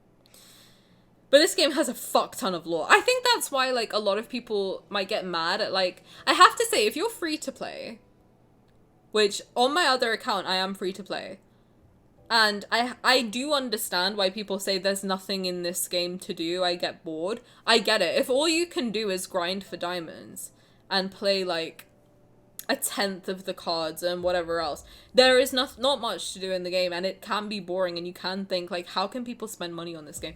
If you are someone who's crazy like me and gets every single thing, which I don't think necessarily is the right way to have a game structured. I don't love it. I don't really like it, to be honest. I don't like that everything is behind a paywall. But if you do choose to get every single card, or at least engage with every single card through YouTube, through streamers, through whatever else, there is so much content in this game that it probably... I would argue that it could probably match about, like, 7 indie games. Maybe more. I don't know. Like, it kind of comprises a lot of different... Like, if you think of each character as an indie game in of itself, and each myth is an indie game, like, there is so much in there. Do I think it kind of matches the price tag of a VIP? No, I don't. But there is so much. And there's the replayability, I think, for me, is a big draw of this game. I mean, the fact that, like, I played this myth almost a year ago, but so much has happened between then and now that I can replay it almost fresh. It's kind of insane, because there's so much has happened in between. Hate that it's legal for... It's legal for people to do that? I thought it was like some fucked up psychological thriller of like, oh my god, this fucked up person, what the fuck? It's legal to my sister's keeper your children? It shouldn't be. Fuck. That's not good. I feel like it was intentional, like a fail-safe switch, cancel each other out, but it was purely energy, not personality. I guess one escaping could likely be caught, but two working together would be a problem. Yep, absolutely, because they're ultimate weapons. Can we look forward to Tani playing it one day? FNAF? You want to see me shit myself on stream? Yeah, we can play it. I will poop my pants. If you want Tani to play it in a diaper, yeah, we could play it, for sure. The fact they're each other's poison reminds me of that Jesus, reminds me of that story where it's like this one princess, but the guy also turns into something at the opposite time of day. Huh. I've never heard of that. Where do you rank this card versus Caleb's standard card? That's a really good question, because I don't remember Colonel Caleb at all. I want to do their OG myths again, because I don't remember a lot of them. Abyss Walker, I don't remember. I was saying to Luna was asking, good modding. She was asking, like, how much do you remember? I was like, I don't remember anything. And I don't really remember Abyss Walker. I think Foreseer I'm good doing it again. Lightseeker I'm good doing it again because it's on YouTube. I'll probably play it again in my free time. Colonel Caleb I will certainly be playing again on stream. And Relentless Conqueror, Sylus, I will be doing that again. Will you be doing Homecoming Wings? I will be. We're gonna finish Long-Awaited Revelry. We'll go through it in order. So we've been playing the main story in order. We just finished Long-Awaited Revelry 1. So we'll do it in order. We'll do Long-Awaited Revelry 2. We'll do the 4-star cards and stuff like that. Prologue to Tomorrow. Which I do have the Prologue to Tomorrow original videos of when I streamed that, because that was actually the first thing I streamed ever of Lads, was Prologue to Tomorrow. I don't know if I want to put those out though. So I wasn't very good at streaming. I'm still not very good, but I wasn't very good then. But maybe I'll put them somewhere at some point in time. But yeah, Prologue to Tomorrow we'll do, and then we'll do Homecoming Wings, and then Death and Rebirth, and then 2 Out Yesterday I don't know if I'll do again. We might if people want to see it again. But otherwise it's up there. But yeah, we'll go through everything. And then we'll obviously go through Colonel Caleb, Relentless Conqueror. I think Relentless Conqueror will be doing pretty soon. Honestly.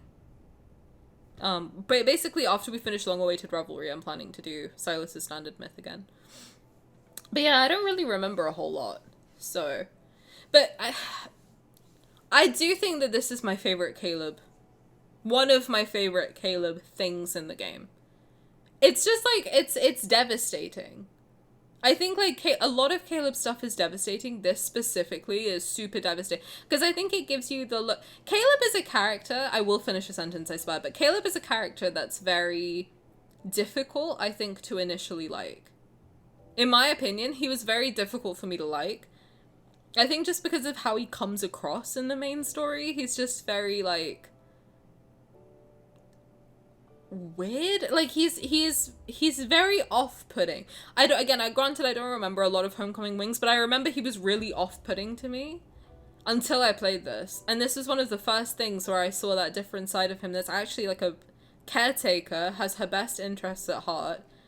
It really is just like living to keep her safe and be a guardian, a good guardian.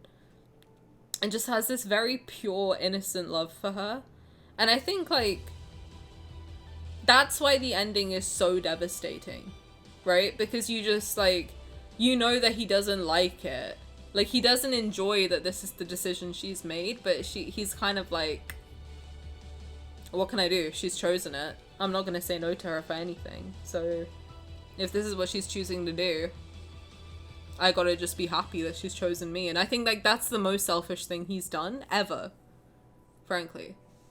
I think everything about Caleb is very selfless, like, to a fault. He's selfless to a fault. He's selfless to the point that it's actually, like, detrimental to him. But I think the most selfish thing he allows himself to do is have that, like, love for her, but that's why he struggles with that guilt. That's the understanding I have of Caleb, is, like, he has this intense guilt. Not necessarily because that's his little sister, but I guess, like, kind of. Also, that doesn't help. But Caleb's got a lot of screws loose as well. In the main story, at least. Like, he's got a lot going on up there. He's not doing well mentally, and I think seeing her as his sister gets wires crossed and makes him feel this intense guilt, but then also this selfish love for her, it makes him kind of, you know, it also crosses those wires and makes everything even more messy. And you kind of, I think the more of Caleb's stuff you go through, the more you understand his character, and the more you're just like, yeah, you don't have to like him. You can actually not like him at all.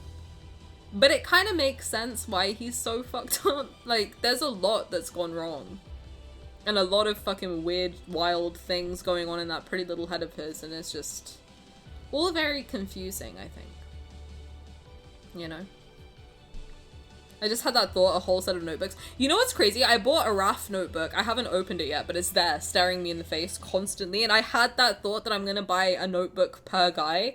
And then the more I look at all the content, I'm like, one notebook is not gonna cut it. I think it has to be digital. That's why I adore that line in Indulgence Scheme. It needed to be called out. I don't remember Indulgence Scheme either. I'll have to play that in my free time, or watch my own video on it, which, you know what, based. He's an incredibly well-written character, and I defy anyone to say otherwise, even if they hate what he does. I agree 100%. I have said multiple times that I think all these characters are phenomenally well-written. That's part of the reason why I love this game so much. I think Caleb might be one of the best written characters of all time. Specifically Caleb, because he has this complexity. And I think the more I play this game, the more I'm like, they all have that complexity in different ways. But I think Caleb is the best example of this yandere, ciscon, I shudder to use that word, but ciscon yandere fucked up character where they don't glamorize it. And I think a lot of people think that they do glamorize it. They don't. I think that the thing with Caleb is that they really kind of hit you with the reality of how fucked up he is and just say, like, you wanted a character that's a yandere, you wanted a character that's, like, kind of messy. Here you go. But we are gonna make him messy. We're gonna explain why he's messy in a way that's not glamorizing it. It's nothing fantastical. It's something very real. It's trauma that's made him this fucked up, which is a very, very realistic thing. And you'd kind of take him or leave him, you know? This myth hit me really hard because as a Black American, I immediately thought of runaway slaves going north to a distant land that felt like a paradise for them, wanting to be free and to have their own autonomy and on the run with help from kind strangers. I cried like a baby because of this association. I can see how that can really, like, hit. I think if you have personal associations with this sort of a concept, it can really, really hit. I don't know, I saw that a lot in the game Detroit Become Human. I think they kind of leaned into that very heavily. But that game I had, like, the same association a lot. This I can see that as well. Because, yeah, they're relying on kind strangers to kind of help them escape and go somewhere better and get to somewhere that's a safe haven for them, and they don't end up getting that, which is really tragic, you know? It hit me hard as an abuse survivor in the same way. It is a very heavy myth. I think if you're personally affected by things remotely similar, it definitely hits 10 times harder, for sure. Caleb's for the traumatized girlies, he really is. Persistent theme with this game, the oppressed breaking free from the oppressors, but make it sci-fi. Absolutely. I mean, someone pointed out with Raphael a lot of similarities that had even me going like, oh man, it makes sense why I would like him so much. If I find the tweet, I'll try and share it, but it really, like, a lot of the things that, like, the things that Raphael has gone through, it's very, like, I don't know. It really made me think. I was sitting there being like, it makes sense why I would pick him, I think. Detroit Becomes Human. Detroit Becomes Human is a really good... It's one of my favorite games. Granted, I don't remember it very well, but I remember at the time it had a really big impact on me. And it was one of the first games I played on stream. I played it off stream too. Multiple times. But it was one of those games where I was hooked. I was, like, sat but in front of the computer just fucking locked in. Because it was very, very good. Trauma be traumaing. Caleb and I sitting in the dark holding hands will see PTSD. I mean, yes, absolutely. But no, this game is very, very well written. I think they don't shy away from anything either, which I kind of respect it. I know a lot of people don't like it. I respect it, to be honest, because I think, like, it's very easy to half-ass themes like that and kind of, you know, make it like a little bit, like, shy away from the intensity of it. And that's what I like about Raphael specifically, is like, yeah, they don't water it down. That's why I get so frustrated when people water him down and then brush him off, and I think you're supposed to, and that's part of his story too. Caleb? I can see that. I can see that, like, you're supposed to kind of see, like, oh, there's no way he can be this. I think one thing with Caleb specifically is that he has this golden boy reputation, where he's perfect, right? So, like, there's no way he can be traumatized because he's perfect. How can he be traumatized? He's literally perfect and everyone loves him. Like, how can he be mentally ill? Like, he's literally perfect. And that also really, really hits with it, with Caleb, because it's... that, like, being high functioning and having mental illness is something that's, like, a different beast. Because people just don't believe you. And I think that's, like, a big thing with Caleb, is that MC sees the severity of it, but a lot of what's inside of that man's head is not... Until you see the depth of the story, his story, the Golden Boy and Yandere sides don't connect. I agree. Caleb is so well written that it physically pains me when I see people who refuse to interact with his content. I, though, do think that if you can't... I think a lot of people who don't like him can't grasp that level of intensity with him, to the point where I'm like, I think it's better if you just don't engage with it, because I think if you can't engage with it, if you can't invest the time to understand his character, I think it's best you just don't, because I don't think it's gonna happen, right? And I think the same for Raphael. I think, like, to be honest with Raphael, one of the things that really annoys me is the way people, like, dumb him down a lot. And I also get to the point where I'm like, if you can't see past his appearance, which is so ironic because he is a siren, that's, like, the big thing, is, like, he has this like, sirens, I think, you can correct me if I'm wrong, but sirens usually take on an illusion of a beautiful woman to lure sailors to their deaths. I think that's exactly Raphael, like, summed up. He's taken on this beautiful appearance that people underestimate, and they're like, there's no way he can be this deep and, like, interesting and have this really, like, intense leader quality to him. Because he's too pretty, he's flamboyant, there's no way. Like, he's so silly and he's so goofy. But I think if you manage to see past that, like, the beauty and, like, the silliness of Raphael, that's when you get into, like, the depths of that man's psychology. Because he's another one where it's like, oh, there's a lot hiding under the surface with that one, Jesus Christ. And I love it. I do. But that's the same thing I see when I see people be like, oh my god, Raphael's, like, such the perfect male wife submissive boy. I'm like, you know what? If that's how you want to see him, fucking go off. I don't know anymore. I know the truth. I love him more than you do, you bitch. Oh god.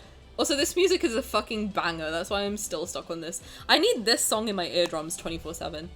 My Roman Empire is that if MC died for real, Caleb would become the Stalin of his universe. I don't really know what that means, but yes.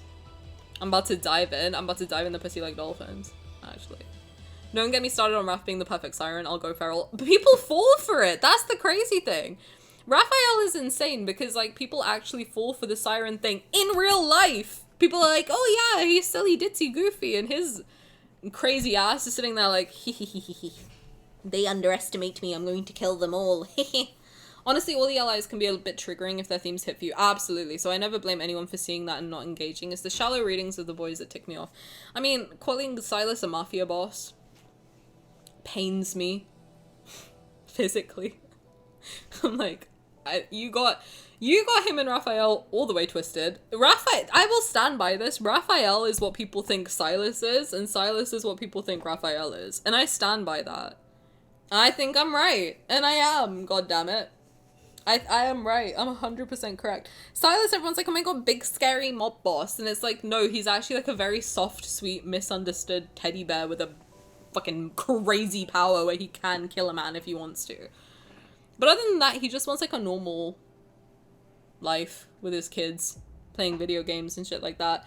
And then people are like, oh my god, Raphael's like such a cutie patootie, like he's a little silly male wife, submissive cutie patootie, and meanwhile our boy's out here avenging his people, committing revenge plots, fucking serial killing, not for no reason, okay? I stand by my man. He has all the reason to do whatever the fuck he's doing, you know? Raphael has that theme too, oppressed group of people wanting to reclaim what's theirs again, absolutely. I mean, I have to say specifically, as a Punjabi and like Sikh person, Raphael's story really hits. Because, you know, like, I think any group of people who's like a minority that's been targeted in whatever way, you really relate to it in a big way.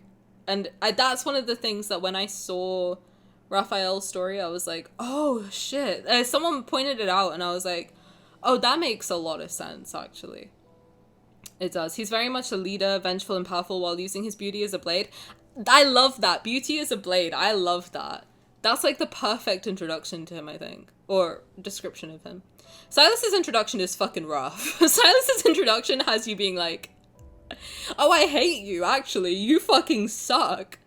But I think the more you spend time with him, the more you see he's just like a very soft, kind person who's just severely been oh god, don't make me think about his dragon myth. I'll actually start crying.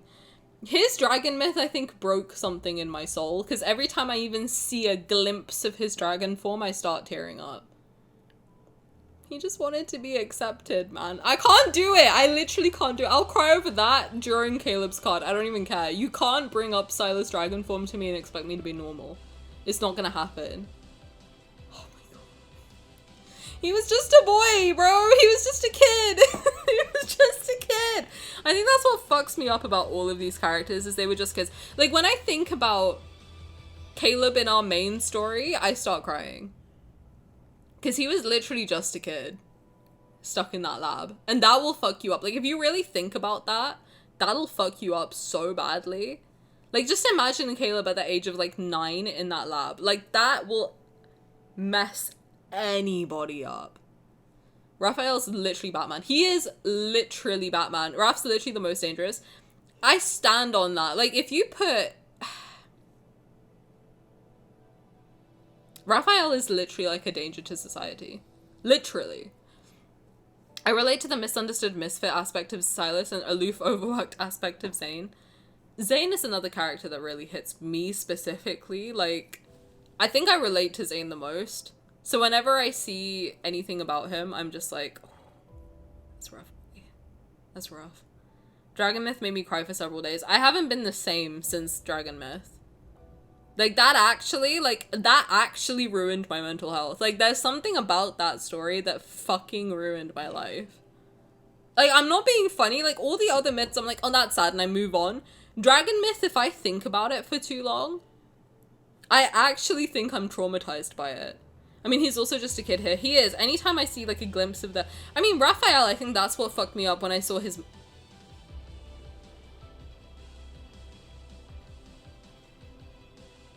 I almost bought something. There's parts of Raphael's story where I see into his childhood and, like, young life, and I'm like, cool, okay, interesting. What is family? Caleb and MC. Yes. What's so interesting about this myth is he acts like he has it together, but, like, he can't have much more knowledge than she does. Yeah, he's putting on a show to guide and protect her. I think that's what I was trying to say when I say he's, like, a good older brother figure, because that's what older brothers do. To be honest, like, they don't really have a lot more knowledge than their younger siblings. They're just trying to, like, I think older siblings in general, like, they don't really know much more. They're usually around the same age, but they do the best they can to like lead their younger siblings down a better path, because they get like the shit end of the stick. They have to learn through experience. So they're like, okay, I experienced it, so now I'm gonna take that tiny piece of information, try to lead you down a slightly better path. I don't think I spoiled anything, right? I think I stopped myself pretty quickly. If I did, I'm really sorry. I don't think so. I didn't say anything. All I said is something about Raphael, and then I stopped. That could be anything. It could be anything, right? I gotta be so careful now. Shit. Hopefully it was fine. Okay, on that note, it is 11:10, which means I am 45 minutes late. Right? Yes. I need to, you didn't, because I don't know what you were going to reference, period. If Raph is Batman, Caleb is Superman, let's see them fight.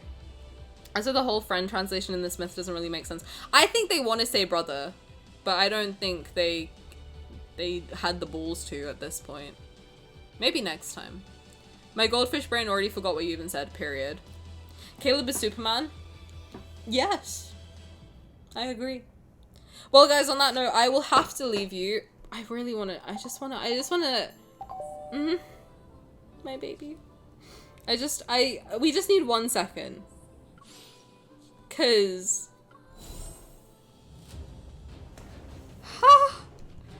oh my god, look at my man, bro, look at him. God damn! What a man! What a beautiful, beautiful man. Holy moly. Oh my god, he's got flowers! Why does he look like The Rock? Hold on. Wait a minute.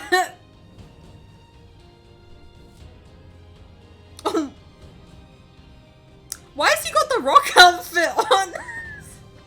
Stop. Wait. Do you know what I'm talking about? There's this one picture of The Rock when he's young, and he's like leaning on the railing, and he's got the turtleneck and the chain. Why does he look like the jacket's too big, right? Like he looks like The Rock. He's even doing the lead. I'm sick, bro. Why did my brain go there? Fuck. Raphael's secret Samoan is crazy. What the fuck? That was a roller coaster. Welcome to my brain whenever I see a picture of Raphael. Even the earring, dude. Raphael the Rock Johnson. Oh, God. Holy moly, mother of jeez. That is crazy. And he looks great. I like the flowers. He looks very hot. He always does. He looks very content.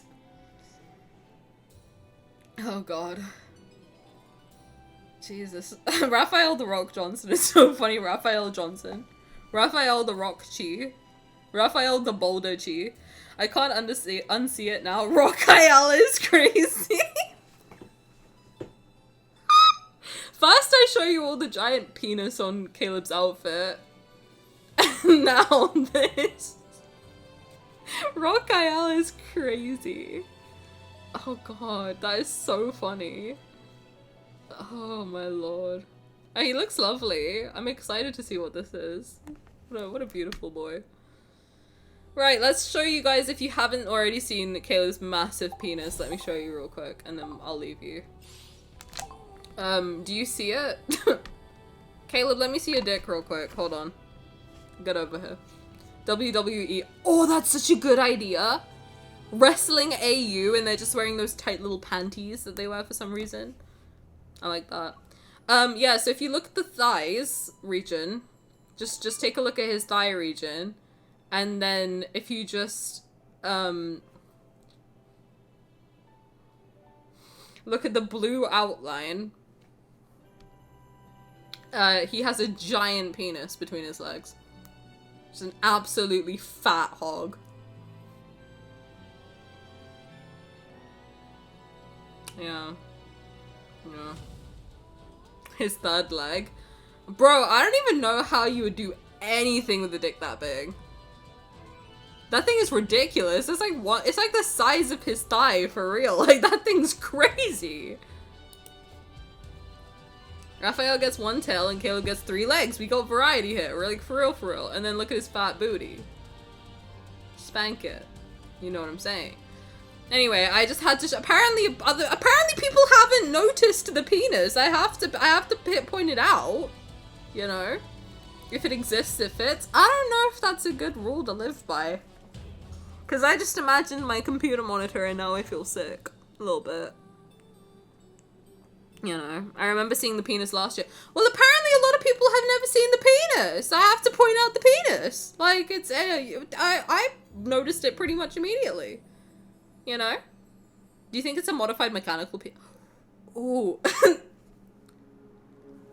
Now, if I say I hope so, will you judge me?